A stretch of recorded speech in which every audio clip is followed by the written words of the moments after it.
ಆನಂದ ಕಂದರ ಕಥನ ವ್ಯಕ್ತಿತ್ವವನ್ನು ಕುರಿತು ಪ್ರೊಫೆಸರ್ ಮಲ್ಲಿಕಾರ್ಜುನ ಹಿರೇಮಠ ಅವರು ಮಾತನಾಡಲಿದ್ದಾರೆ.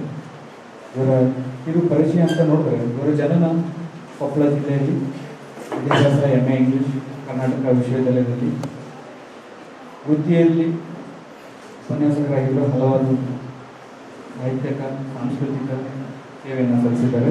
ಇವರ ಸಾಹಿತ್ಯ ಕೃತಿಗಳನ್ನು ಅಂತ ನೋಡಿದ್ರೆ ಅಕ್ವೇರಿಯಂ ಮೀನು ಒಂದು ಕವನ ಸಂಕಲನ, ಅಮೀನ್ಪುರದ ಸಂಸ್ಥೆ ಕಥೆಗಳ ಸಂಗ್ರಹ, ಹಾಗೆಯೇ ಜ್ಞಾನೇಶ್ವರ ನಾಡಿನಲ್ಲಿ ಪ್ರವಾಸ ಕಥನ, ಅಂತರ್ಗತ ಎಂಬ ವಿಮರ್ಶಾ ಲೇಖನ, ಅಭಿಮುಖ ಎಂಬ ವಿಮರ್ಶಾ ಲೇಖನ, ಹವನ ಎಂಬ ಕಾದಂಬರಿಯನ್ನು, ಹಾಗೆ ಮಲೆವಾಲು ನಂಜಾಗಿ ಎಂಬ ಕೃತಿಗಳನ್ನು ಬರೆದಿದೆ. ಇನ್ನು ಸಂಪಾದನಾ ಕ್ಷೇತ್ರದಲ್ಲಿ ತಿರುಳುಗನ್ನಡ, ಬಾಗಿಲು, ಸತ್ಯಾಶ್ರಯ, ಹಿಡಿಯದ ಹಾದಿ ಎಂಬ ಸಮೀಕ್ಷಾ ಲೇಖನ, ಮರೆಯಲಾಗದ ಕಥೆಗಳು ಇತ್ಯಾದಿ. ಹಾಗೆಯೇ ಅನುವಾದ ಕ್ಷೇತ್ರದಲ್ಲೂ ಕೂಡ ಇವರು ಕೃಷಿಯನ್ನು ಮಾಡಿದ್ದಾರೆ. ಅಸ್ಸಾಮಿ ಗದ್ಯ ಮತ್ತು ಬಂಗಾಲಿ ಗದ್ಯ ಸಮೀಕ್ಷೆಯ ಲೇಖನಗಳು ಕೂಡ ಬಂದಿದ್ದಾರೆ. ಭಾರತೀಯ ಸಾಹಿತ್ಯ ಸಮೀಕ್ಷೆ ಸಂಪುಟಗಳಲ್ಲಿ ಇದು ಬಂದಿದೆ. ಹಾಗೆಯೇ ಇವರ ಸಾಹಿತ್ಯ ಕೃಷಿಯನ್ನು ಗಣನೆಗೆ ತೆಗೆದುಕೊಂಡು ಅನೇಕ ಪ್ರಶಸ್ತಿಗಳು ಕೂಡ ಲಭಿಸಿದೆ. ಅದರಲ್ಲಿ ಮುಖ್ಯವಾಗಿ ಕರ್ನಾಟಕ ಸಾಹಿತ್ಯ ಅಕಾಡೆಮಿ ಗೌರವ ಪ್ರಶಸ್ತಿ, ಕೆಳಗನಾಥ ಪ್ರಶಸ್ತಿ, ಸುವರ್ಣ ಕರ್ನಾಟಕ ರಾಜ್ಯ ಪ್ರಶಸ್ತಿ, ದಕ್ಷಿಣ ಭಾರತ ಪ್ರಶಸ್ತಿ. ಅಧ್ಯಕ್ಷತೆ ವಹಿಸಿರುವ ಆಚಾರ್ಯ ಉಮಾಪತಿಯವರೇ, ಈ ವಿಚಾರ ಸಂಕಿರಣವನ್ನು ಉದ್ಘಾಟಿಸಿದ ಹಿರಿಯರಾದ ಡಾಕ್ಟರ್ ರೆಡ್ಡಿ ಗೋವಿಂದರಾಜ್ ಅವರೇ, ಗೆಳೆಯರಾದ ಪ್ರೊಫೆಸರ್ ರಾಘವೇಂದ್ರ ಪಾಟೀಲ್ ಅವರೇ, ವೆಂಕಟಗಿರಿ ದಳವಾಯಿ ಅವರೇ, ಅಧ್ಯಾಪಕ ಬಂಧುಗಳೇ, ಪ್ರೀತಿಯ ವಿದ್ಯಾರ್ಥಿನಿಯರು,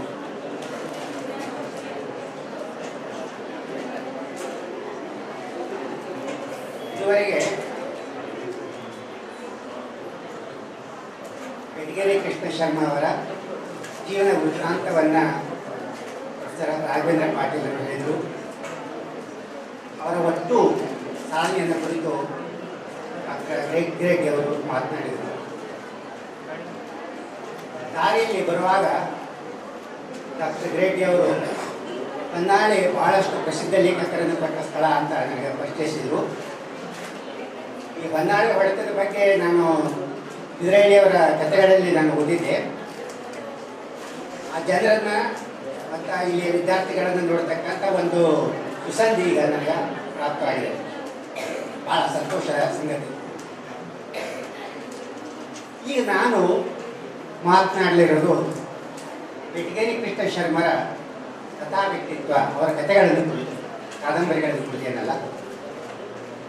ಉತ್ತರ ಕರ್ನಾಟಕದ ಬೆಟಗೇರಿ ಕೃಷ್ಣ ಶರ್ಮ ಅವರು ಲೋರಿಯ ಸಾಹಿತ್ಯದ ನಿರ್ಮಾಣಕಾರಾಗಿ ಬಹಳಷ್ಟು ಪ್ರಸಿದ್ಧರಾದಂಥವರು. ಅವರ ಬಹುಮುಖ ವ್ಯಕ್ತಿತ್ವವನ್ನು ಕುರಿತು ಈಗಾಗಲೇ ನಿಮಗೆ ಗೊತ್ತಾಗಿದೆ. ಅವರು ಕವಿಯಾಗಿದ್ದರು, ಕಥೆಗಾರಾಗಿದ್ದರು, ಕಾದಂಬರಿಕಾರಾಗಿದ್ದರು, ಜನಪದ ವಿದ್ವಾಂಸರಾಗಿದ್ದರು, ಗ್ರಂಥ ಸಂಪಾದಕರಾಗಿದ್ದರು, ಪತ್ರಕರ್ತರಾಗಿದ್ದರು.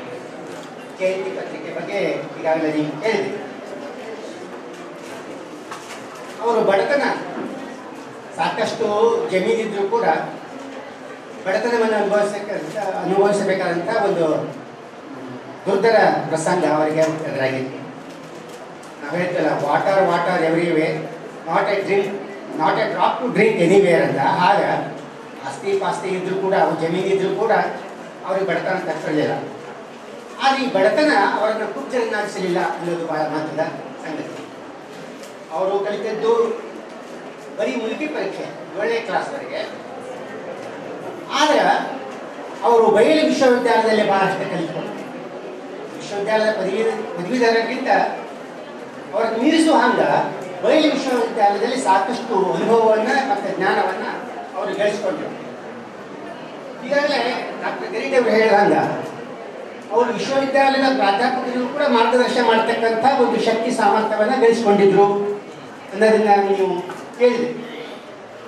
ಈಗ ಅವರು ಸ್ವ ಅಧ್ಯಯನದ ಮೂಲಕ ತಮ್ಮನ್ನು ತಾವು ತೊಡಗಿಸಿಕೊಂಡ್ರು ಈ ಎಲ್ಲ ಚಟುವಟಿಕೆಗಳಲ್ಲಿ. ಧಾರವಾಡದ ಗೆಳೆಯರ ಗುಂಪಿನ ಪ್ರಮುಖ ಸದಸ್ಯರಾಗಿ ತಮ್ಮ ಸೃಜನ ಪ್ರತಿಭೆಯನ್ನು ಅವರು ಬೆಳೆಸಿಕೊಂಡರು.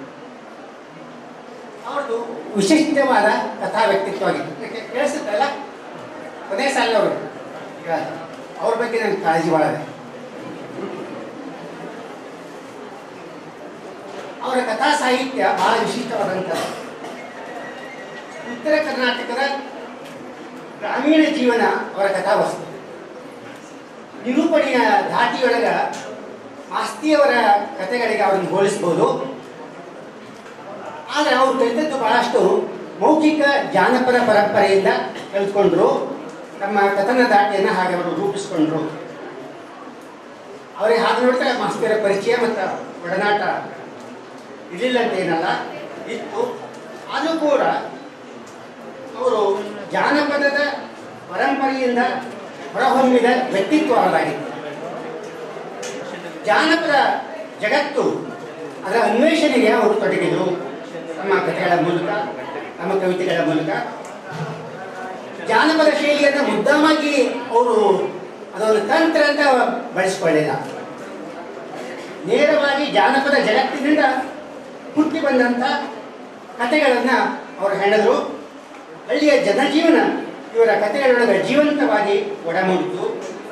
ಅಲ್ಲಿಯ ಮೌಲ್ಯ ವ್ಯವಸ್ಥೆ ಆಗಿರ್ಬೋದು, ಬಡತನ ಮತ್ತು ಶ್ರೀಮಂತಿಕೆಯ ಸಂಘರ್ಷ ಆಗಿರ್ಬೋದು, ಇವರ ಕಥೆಗಳಲ್ಲಿ ಅವೆಲ್ಲ ಅಭಿವ್ಯಕ್ತ ಆಗ್ತವೆ.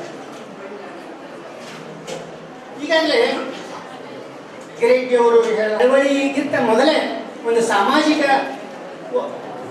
ಸಂಘರ್ಷವನ್ನು, ಸಾಮಾಜಿಕ ವಸ್ತುವನ್ನು ಅವರು ತಮ್ಮ ಕಥೆಗಳಿಗೆ ಆರಿಸಿಕೊಂಡ್ರು. 1925ನೇ ಇಸ್ವಿಯಲ್ಲಿ ಸ್ವಧರ್ಮ ಅನ್ನೋ ಒಂದು ತಿಂಗಳ ಪತ್ರಿಕೆ ಒಳಗ ಅವರು ಪ್ರತಿ ತಿಂಗಳ ಒಂದು ಕಥೆಯನ್ನು ಬರೆದರು. 12 ತಿಂಗಳು 12 ಕಥೆಗಳು ಬಂದು ಅದು ಸಾಕಷ್ಟು ಓದುಗರನ್ನು ಆ ಕಥೆಗಳು ಹುಟ್ಟಿದವು 1925ನೇ ಇಸ್ವಿಯಲ್ಲೇ. ಆಮೇಲೆ ಅವರು ಕಥೆಗಳನ್ನು ಬರಿತಾ ಬಂದರು. ಒಟ್ಟು ಅವರ 6 ಕಥಾ ಸಂಕಲನಗಳನ್ನು ನಾವು ಕಾಣ್ತೀವಿ.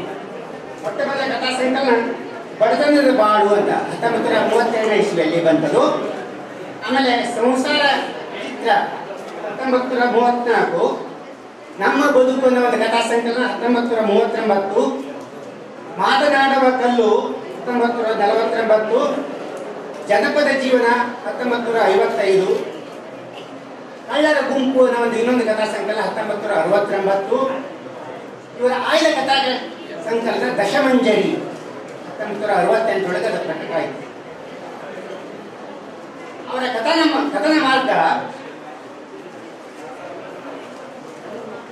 ಮಾರ್ಗವನ್ನು ಬಹಳಷ್ಟು ಗಂಭೀರವಾಗಿ ಅವರು ತಗೊಂಡ್ರು. 1939 ಪ್ರಕಟವಾದ ನಮ್ಮ ಬದುಕು ಕಥಾ ಸಂಕಲನದೊಳಗೆ ತಮ್ಮ ಮೊದಲ ಮಾತುಗಳೊಳಗೆ ಅವರು ಹೇಳ್ತಾರೆ, ಘಟನಾ ಪ್ರಧಾನವಾದ ಕಥೆಗಳಿಗಿಂತ ನಾನು ವ್ಯಕ್ತಿಗಳ ಸ್ವಭಾವಗಳನ್ನು ತೋರಿಸಲಿಕ್ಕೆ ಕಥೆಗಳನ್ನು ಬರೀತೀನಿ ಅಂತ ಹೇಳಿದರು. ಆಧುನಿಕ ಕಥನ ಮಾರ್ಗ ನನ್ನದು ಅನ್ನೋದನ್ನು ಅವರು ಗುರುತಿಸಿಕೊಂಡರು. ಉತ್ತರ ಕರ್ನಾಟಕದ ರಾಜಕೀಯ ಮತ್ತು ಸಾಂಸ್ಕೃತಿಕ ಜೀವನ ದಕ್ಷಿಣ ಕರ್ನಾಟಕಕ್ಕಿಂತ ಬಹಳ ಭಿನ್ನವಾಗಿತ್ತು. ಹೀಗಾಗಿ ಆ ಪರಂಪರೆಗಿಂತ ಭಿನ್ನವಾದ ಒಂದು ಪರಂಪರೆಯನ್ನು ಕಟ್ಟಿಕೊಡುವಲ್ಲಿ ಅವರು ತಮ್ಮ ಪ್ರತಿಭೆಯನ್ನು ಮೆರೆದರು ಅಂತ ನಾನು ಭಾವಿಸ್ತೇನೆ. ಪ್ರಗತಿಶೀಲ ಚಳವಳಿ ಕನ್ನಡದೊಳಗೆ ಆರಂಭವಾಗಿದ್ದ ಮುಂಚೆ ಈ ಸಾಮಾಜಿಕ ಆಶಯಗಳ ಕಥೆಗಳನ್ನು ಅವರು ಬರೆದರು. ಗಿರೆಡ್ಡಿ ಗೋವಿಂದರಾಜ್ ಅವರು ಹೇಳ್ತಾರೆ, ಗ್ರಾಮೀಣ ಬದುಕಿನ ಸಮಸ್ಯೆಗಳ ಸಾರ್ವಜನಿಕ ಸ್ವರೂಪವನ್ನು ಗುರುತಿಸಿದ ಕನ್ನಡ ಕಥೆಗಾರರಲ್ಲಿ ಆನಂದ ಕನ್ನರು ಮೊದಲಿಗರು ಅಂತ. ಈಗಾಗಲೇ ಅವರು 2 ಕಥೆಗಳನ್ನು ಕೂಡ ಉದಾಹರಿಸಿದರು, ಮಾಲ್ಕಿ ಹಕ್ಕು ಮತ್ತು ಜಾಡರ ಜಾನಪ್ಪ ನಿಂಗಣ್ಣ. ಕಥೆ ಆರಂಭ ಆಗೋದು ಹೇಗಂದ್ರೆ, ನಿರೂಪಕ ಹೀಗೆ ಆರಂಭಿಸ್ತಾನ. ಅವನ ಹೆಂಡತಿ ಅಂದರೆ ನಿಂಗಪ್ಪನ ಹೆಂಡತಿ, ನಿಂಗಣ್ಣನ ಹೆಂಡತಿ, ಅವನ ಹೆಂಡತಿ ಸಾತಮ್ಮನು ಒಂದು ಹಾಗೆ ಮಾಡುವುದು ತಪ್ಪೋ ಅಂತ ಶುರುವಾಗತ್ತೆ ಕಥೆ. ಸಾತಮ್ಮ ಹಾಗೆ ಮಾಡುವುದು ತಪ್ಪೋ, ಹಾಗೆ ಮಾಡೋದು ತಪ್ಪು ಏನು ನಮ್ಗೆ ಗೊತ್ತಿಲ್ಲ. ನಮಗೆ ಅಂದರೆ ಕುತೂಹಲ ಉಂಟಾಗತ್ತೆ, ಏನು ತಪ್ಪು ಮಾಡಿಲ್ಲಪ್ಪ ಈ ಸಾತಮ್ಮ ಅಂತ ಹೇಳಿ. ಈ ಒಂದು ಕುತೂಹಲದ ಔಷಧದಿಂದ ಕಥೆ ಆರಂಭ ಆಗುತ್ತೆ. ಆ ನಿರೂಪಕ ಹೇಳ್ತಾನೆ, ಹಿಂದೂ ರಾಜ್ಯ ಬಹಳ ಹಿಂದಿನ ಕಾಲದೊಳಗೆ ಹಿಂದೂ ರಾಜ್ಯ ಮುಸ್ಲಿಮರ ವಶವಾದಾಗ ಮತ್ತೆ ಅದನ್ನ ಮರಳಿ ಪಡೆಯಲಿಕ್ಕೆ ನಿರೂಪಕನ ಕುಟುಂಬದಲ್ಲಿ ಒಬ್ಬ ವ್ಯಕ್ತಿ ಮುಂದಾಗಿದ್ದ. ಮುಸ್ಲಿಮರ ಕಡೆಯಿಂದ ಹಿಂದೂ ರಾಜ್ಯವನ್ನು ಮತ್ತೆ ಮರಳಿ ಪಡಿಬೇಕು ಅನ್ನೋ ಒಂದು ಚಳವಳಿಯೊಳಗೆ ಇವ್ರ ಮಂತ್ರದ ಒಬ್ಬ ಭಾಗಿಯಾಗಿದ್ದ. ಆದ್ರೆ ಇವ್ರ ಮಂತ್ರದ ಒಬ್ಬವನ ದಾಯಾದಿ ಒಬ್ಬ ಇವನನ್ನ ನವಾಬದಿಗೆ ಹಿಡಿದುಕೊಡ್ಲಿಕ್ಕೆ ಪ್ರಯತ್ನಿಸ್ತಾನೆ ಮತ್ತು ಸಫಲ ಆಗ್ತಾನೆ. ಹೀಗಾಗಿ ಆ ನವಾಬ ಮೆಚ್ಚಿ ಇವರಿಗೆ ಜಮೀನನ್ನ ಉಂಬಳಿಯಾಗಿ ಕೊಡ್ತಾರೆ. ಅಂದ್ರೆ ಒಬ್ಬ ಮುಂದಾಳರು ರಾಜ್ಯವನ್ನ ಬಿಡಿಸ್ಕೊಂಡು ಮುಸ್ಲಿಮರಿಂದ ಹಿಡಿತದಿಂದ ಬಿಡಿಸ್ಕೊಂಡು ಹಿಂದೂಗಳಿಗೆ ಮತ್ತೆ ಒಪ್ಪಿಸುವ ಕೆಲಸದೊಳಗೆ ಸನ್ನಾಹದಲ್ಲಿ ಇರ್ತಕ್ಕಂಥ ಒಬ್ಬ ವ್ಯಕ್ತಿ ಆ ಕುಟುಂಬದೊಳಗಿದ್ರೆ, ಅದೇ ಕುಟುಂಬದೊಳಗೆ ಅದು ಮೋಸ ಮತ್ತು ವಂಚನೆಗಳ ಮೂಲಕ ಅವನನ್ನು ಹಿಡಿದುಕೊಡಕ್ಕೆ ಸಹಾಯ ಮಾಡ್ತಾರೆ. ಹೀಗಾಗಿ ಆ ಜಮೀನು ರಕ್ಷಿಸಿ ಬಂದ ಜಮೀನಾಗಿದೆ. ಈ ಒಂದು ಸಂದರ್ಭವನ್ನು ಕಟ್ಟಿಕೊಡ್ತಾರೆ. ಕಟ್ಟಿಕೊಟ್ಟ ಮೇಲೆ ಕಥೆಗಾರ ಅಥವಾ ನಿರೂಪಕ ಲಿಂಗಣ್ಣನ ಬಡತನದ ಚಿತ್ರವನ್ನು ಕೊಡ್ತಾರೆ. ಅವನ ಕಷ್ಟ ಸಹಿಷ್ಣುತೆ ಏನಾಗಿತ್ತು ಹಾಗಿತ್ತು, ಬೇಸಿಗೆಯ ತಾಪದೊಳಗೂ ಅವನ ದುಡಿಮೆ ಹಾಗಿತ್ತು, ಅವನ ಹಿರಿಯ ಮಗ ಜ್ವರದ ತಾಪದೊಳಗೂ ಕೂಡ ತೋಟದ ಕಳೆಯನ್ನು ತೆಗಿಬೇಕಾದಂಥ ಒಂದು ಸಂದರ್ಭ, ಲಿಂಗಣ್ಣ ಮೊಟ್ಟೆ ಹೊಡೆದು ತೋಟದ ಪೈರನ್ನು ಬೆಳೆಸ್ತಕ್ಕಂಥ ಅವನ ಕಷ್ಟ ಸಹಿಷ್ಣುತೆಯ ಕುಟುಂಬದ ಒಂದು ಚಿತ್ರ ನಮಗೆ ದೊರೆಯಿತು. ಆಮೇಲೆ ಸಾಕಮ್ಮನ ಪ್ರಾಮಾಣಿಕತೆಯನ್ನು ಕುರಿತು ಹೇಳ್ತಾನೆ. ಆ ಪ್ರಾಮಾಣಿಕತೆಗೆ ನಿದರ್ಶನವಾಗಿ ಒಂದು ಪ್ರಸಂಗ ಹೇಳೋದಾದ್ರೆ, ಮನೆಯವರೆಲ್ಲರೂ ತೋಟಕ್ಕೆ ಪಿಕ್ನಿಕ್ ಅಂತ ಊಟಕ್ಕೆ ಬಂದಿರ್ತಾರ. ಬಂದಾಗ ಮಗುವಿನ ಬಂಗಾರದ ಬಳೆ ಅಲ್ಲಿ ಬಿದ್ದು ಹೋಗಿರ್ತೈತಿ.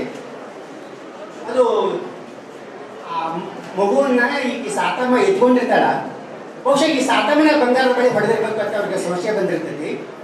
ಆದ್ರೆ ಈ ಸಾತಮ್ಮ ಅದು ಎಲ್ಲೋ ಬಿದ್ದೋಗಿರುತ್ತ ಆ ಬಂಗಾರದ ಬಳೆಯನ್ನು ತಂದು ಮನೆಯವರಿಗೆ ಒಪ್ಪಿಸ್ತಾರೆ. ಆಕೆಯ ಪ್ರಾಮಾಣಿಕತೆ ಅಂಥದ್ದಿತ್ತು ಅಂತ ಒಂದು ಪ್ರಾಮಾಣಿಕ ಬಡ ಕುಟುಂಬ ಆ ಹೊಲದೊಳಗೆ ಕೆಲಸ ಮಾಡ್ತಿತ್ತು. ಬೇಕಾದಷ್ಟು ಕಾಯಿಪಲ್ಯ ಬೆಳೀತಿದ್ರು, ಆದರೆ ಇವ್ರಿಗೆ ತಿನ್ಲಿಕ್ಕೆ ಬರ್ತಿರ್ಲಿಲ್ಲ. ಯಾಕಂದ್ರೆ ಇದ್ದ ಕಾಯಿಪಲ್ಯ ಇವ್ರ ಪಾಲಿ ಬಂದ ಕಾಯಿಪಲ್ಯ ಹೋಗಿ ಮಾರಾಟ ಮಾಡ್ಕೊಂಡು ಬಂದ್ರೆ ಮುಂದೆ ಬೀಜಕ್ಕೆ ಗೊಬ್ಬರಕ್ಕೆ ರೊಕ್ಕ ಆದೀತು ಅನ್ನೋ ಒಂದು ರೀತಿಯಿಂದ ಇಂಥ ಒಂದು ಸ್ಥಿತಿಯೊಳಗ ಆ ಕುಟುಂಬ ಇತ್ತು. ಹೀಗೆ ಹೇಳ್ತಾ ನಿರೂಪಕ ಒಂದು ವಿಚಾರವನ್ನು ನಮಗೆ ಮುಂದಿಡ್ತಾನೆ. ಏನಂದ್ರೆ ಒಂದು ಬಹಳ ಮಹತ್ವದ ಸಂಗತಿ, ನಾನು ಇಲ್ಲಿ ಕೋಟ್ ಮಾಡ್ತೀನಿ. ಕಥೆಯೊಳಗೆ ಬರ್ತಕ್ಕಂಥ ಮಾತು, ಬಾಲಶಾನಿಗೆ ಸಹಾಯ ಮಾಡಿ ನಮ್ಮ ಪೂರ್ವಜರು ಪಡೆದ ಭೂಮಿಗೆ ನಾವಿಂದು ಒಡೆಯರಾಗಿ ಕೈ ಕೆಸರು ಮಾಡಿಕೊಳ್ಳದೆ ಕುಳಿತಲ್ಲಿಯೇ ಮೊಸಳತನವನ್ನು ಮುನ್ನುತ್ತಿದ್ದೆವು. ಅಲ್ಲದೆ ಲಿಂಗಣ್ಣನು ನಮ್ಮ ಸೇವಕನೆಂಬ ಕೀಳೋಟಕ್ಕೆ ನಮ್ಮೆಲ್ಲರ ಹೃದಯದಲ್ಲಿಯೂ ಹಿಂಬು ಕೊಟ್ಟಿದ್ದೆವು. ನಾವು ಕುತ್ಕೊಂಡ ಕೈ ಕೆಸರು ಮಾಡಿಕೊಳ್ಳದೆ ಮೊಸರನ್ನ ಉಣಕತ್ತಿದ್ವಿ. ಆದ್ರೆ ಇವಾಗ ಕೈ ಕೆಸರು ಮಾಡಿಕೊಂಡು ದುಡಿತಾ ಇರ್ತಕ್ಕಂಥವನಿಗೆ ಪಾಪ ಅಲ್ಲೇ ಏನು ಯಾವುದೇ ಹಕ್ಕಿಲ್ಲ, ಆ ಜಮೀನೊಳಗ ಮಾಲ್ಕಿ ಹಕ್ಕು ಏನಿಲ್ಲ. ಒಂದು ಪ್ರಸಂಗ, ಇನ್ನೊಂದು ಪ್ರಸಂಗ ಇಲ್ಲಿ ಕಟ್ಟಿಕೊಡ್ತಾನೆ. ಜಾತ್ರೆ ಪ್ರಸಂಗ. ಸಾತಮ್ಮನಿಗೆ ಏನ್ ಮಾಡ್ಬೇಕು ಅನ್ನೋ ಒಂದು ಚಿಂತೆ. ಆಕೆ ತನ್ನ ಗಂಡನಿಗೆ ಹೇಳಾದ ಅಲ್ಲಿ 4 ಬದಿ ಬಾಳೆಗೆ ಒಂದು 4 ಬಾಳೆ ಗೊನೆಗಳನ್ನು ತಗೊಂಡು ಸಂತೆಗೆ ಹೋಗಿ ಮಾರಾಟ ಮಾಡಿಕೊಂಡು ರೊಕ್ಕ ತಗೊಂಡು ಬರ್ತಾಳೆ. ಅದು ಲಿಂಗನಿಗೂ ಗೊತ್ತಿಲ್ಲ, ಮಾಲಕನಿಗೂ ಗೊತ್ತಿಲ್ಲ. ಇದು ಅನಿವಾರ್ಯವಾದಂಥ ಒಂದು ಪ್ರಸಂಗ ಆಕೆಗೆ ಬಂತು. ಆಕೆ ಈ ಬಾಳೆಗೊನೆಗಳನ್ನು 4 ಬಾಳೆಗೊನೆಗಳನ್ನು ಅಲ್ಲಿ ಮಾರಿದ್ರು. ಇದನ್ನ ಯಾವ ಬಾಡಿಗೆ ಬಂಡಿಯೊಳಗೆ ಇಟ್ಕೊಂಡು ಹೋಗಿದ್ದಲ್ಲ, ಆ ಬಂಡಿಯವ ಬಂದು ಮಾಲಕರಿಗೆ ಹೇಳ್ತಾನೆ, ಈಗ ಸಾತಮ್ಮ 4 ಗೊನೆ ಮಾರಿದ್ದು ನಿಮ್ಗೆ ಗೊತ್ತಿತ್ತಿಲ್ರಿ? ಇಲ್ಲ. ಆವಾಗ ಆ ಮಾಲಕ ಸಾತಮ್ಮನ ಮತ್ತು ಸಾತಮ್ಮನ ಗಂಡ ಲಿಂಗಣ್ಣನ ಕರೆಸಿ ವಿಚಾರಣೆ ಮಾಡ್ತಾರೆ. ವಿಚಾರಣೆ ಮಾಡಿ ಲಿಂಗಣ್ಣಿಗೆ ಪಾಪ ಏನು ಗೊತ್ತಾಗಲಿಲ್ಲ. ಸಾತಮ್ಮ ಒಪ್ಕೋತಾಳ. ಆವಾಗ ಅವರಿಗೆ ಅಲ್ಲಿಂದ ಬಿಡುಗಡೆ ಮಾಡ್ತಾರ. ಅಲ್ಲಿ ದುಡಿಲಿಕ್ಕೆ ಅವಕಾಶ ಇಲ್ಲ, ಅವ್ರು ಹೊರಗೆ ಹಾಕ್ತಾರೆ. ಈ ಸಂದರ್ಭದೊಳಗ ಒಂದು ಮಹತ್ವದ ವಿಚಾರವನ್ನ ನಿರೂಪಕ ನಮಗೆ ಇಲ್ಲಿ ಕೊಡ್ತಾನೆ. ಆ ಕಥೆಯೊಳಗೆ ಬರ್ತಕ್ಕಂಥ ಮಾತನ್ನ ನಾನು ಹೇಳ್ತೀನಿ ನೋಡ್ರಿ, ಕೇಳಿ. ಹಿಂದೆ ಎಂದೋ ಒಂದು ಕಾಲದಲ್ಲಿ ನಮ್ಮ ಪೂರ್ವಜರು ಸ್ವಾತಂತ್ರ್ಯ ಪ್ರೀತಿಯ ದಾಯಾದಿಯೊಬ್ಬನನ್ನ ಸೆರೆ ಹಿಡಿದುಕೊಟ್ರು. ಅದಕ್ಕಾಗಿ ಜಗತ್ತು ಹುಟ್ಟಿದಾಗಲೇ ಹುಟ್ಟಿದ ಈ ತೋಟದ ನೆಲವನ್ನ ಇನ್ನಾವ ದೇಶದಿಂದಲೋ ಬಂದ ಭಾಷಾನು ಅವನಿಗೆ ಇನಾಮಾಗಿ ಕೊಟ್ಟ. ಆ ಪೂರ್ವಜರ ರಕ್ತ ಸಂಬಂಧಿತರೆಂದು ಆ ನೆಲದ ಪೂರ್ಣ ಮಾಲ್ಕಿ ಹಕ್ಕು ನಮಗೆ ಬಂದಿತ್ತು. ಆದರೆ ಬಿಸಿಲೆನ್ನದೆ, ಬಿರುಗಾಳಿ ಎನ್ನದೆ, ಮಳೆ ಎನ್ನದೆ, ಚಳಿ ಎನ್ನದೆ ಹಗಲಿರಡೂ ಕಷ್ಟಪಟ್ಟು ದುಡಿದು ಬೆಳೆಯಿಸಿದ ಲಿಂಗಣ್ಣನ ಕುಟುಂಬದವರು ಒಂದೆರಡು ಬಾಳಿಯ ಕೊನೆಗಳಿಗೂ ಹಕ್ಕುದಾರರಾಗಲಿಲ್ಲವೇ? ತನ್ನ ಹೊಟ್ಟೆಯ ಕರುಳುಗಳ ಮೈಯನ್ನು ಮುಚ್ಚುವುದಕ್ಕೆ ಸಾತಮ್ಮನು ತನ್ನ ದುಡಿದ ಫಲವನ್ನು ಉಪಯೋಗಿಸಿದ ಮಾತ್ರಕ್ಕೆ ಅದನ್ನು ಕಳವು ಎಂದು ನಾವು ಕರೆಯಬಹುದೇ? ಇದು ಬಹಳ ಮಹತ್ವದ ಸಂಗತಿ. ಇಂಥ ಒಂದು ಚಿಂತನವನ್ನ, ಇಂಥ ಒಂದು ಸಾಮಾಜಿಕ ಕಾಳಜಿಯನ್ನ ನಮ್ಮ ಕಥೆಯೊಳಗ ಮಾಲ್ಕಿ ಹಕ್ಕು ಅನ್ನೋ ಕಥೆಯೊಳಗ ಬೆಟಗೇರಿ ಕೃಷ್ಣರವರು ಕೊಡ್ತಾರೆ.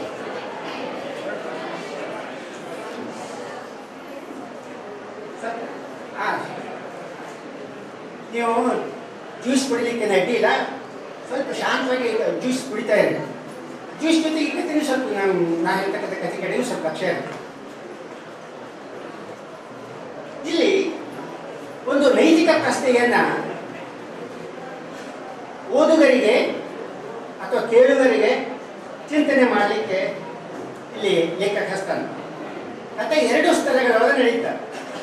ಒಂದು ಸ್ತರದೊಳಗೆ ಲಿಂಗಣ್ಣನ ದುಡಿಮೆ, ಆ ಬಡತನದ ಕಷ್ಟ, ಅದೆಲ್ಲ ಶ್ರಮ ಇಷ್ಟೆಲ್ಲ ಹಾಕಿದ್ರು ಕೂಡ ಇವನಿಗೆ ಪ್ರತಿಫಲ ಇಲ್ಲ, ಯಾವ ಹಕ್ಕು ಇಲ್ಲ ಆ ಹೊಲದೊಳಗ, ಒಂದನೇ ಸ್ತರ. ಇನ್ನೊಂದು ಸ್ತರದೊಳಗ ಜಮೀನ್ದಾರನಿಗೆ ಉಂಬಳಿಯಾಗಿ ಬಂದ ತೋಟದ ಕತೆ. ಅದು ಹ್ಯಾಂಗೆ ಬಂತು? ಯಾವ ರೀತಿ ಸಂಪಾದನೆ ಮಾಡಿದ್ದು? ವಂಚನೆ ಮೂಲಕ, ದ್ರೋಹದ ಮೂಲಕ ಗಳಿಸಿದಂತಹ ಈ ಆಸ್ತಿ ನಿಜವಾಗಿ ಅದರ ಹಕ್ಕು ಇರಬಾರ್ದು. ಆ ಹಕ್ಕು ನಿಜವಾಗಿ ದುಡಿತಕ್ಕಂಥವನಿಗೆ ಇರಬೇಕು, ದುಡಿಯುವವನಿಗೆ ಇರಬೇಕು ಅಂತ ಇನ್ನೂ ಈ ಚಿಂತನ ಬಂದಿದ್ದಿಲ್ಲ ಆ ಸಂದರ್ಭದೊಳಗ. ಅವಾಗನೇ ಬೆಟಗೇರಿ ಕೃಷ್ಣರು 1937ನೇ ಇಸ್ವಿಯೊಳಗೆ ಈ ಕಥೆಯನ್ನು ಬರೆದರು ಅನ್ನೋದು ಬಹಳ ಗಮನಿಸ್ತಕ್ಕಂಥ ಒಂದು ಸಂಗತಿ.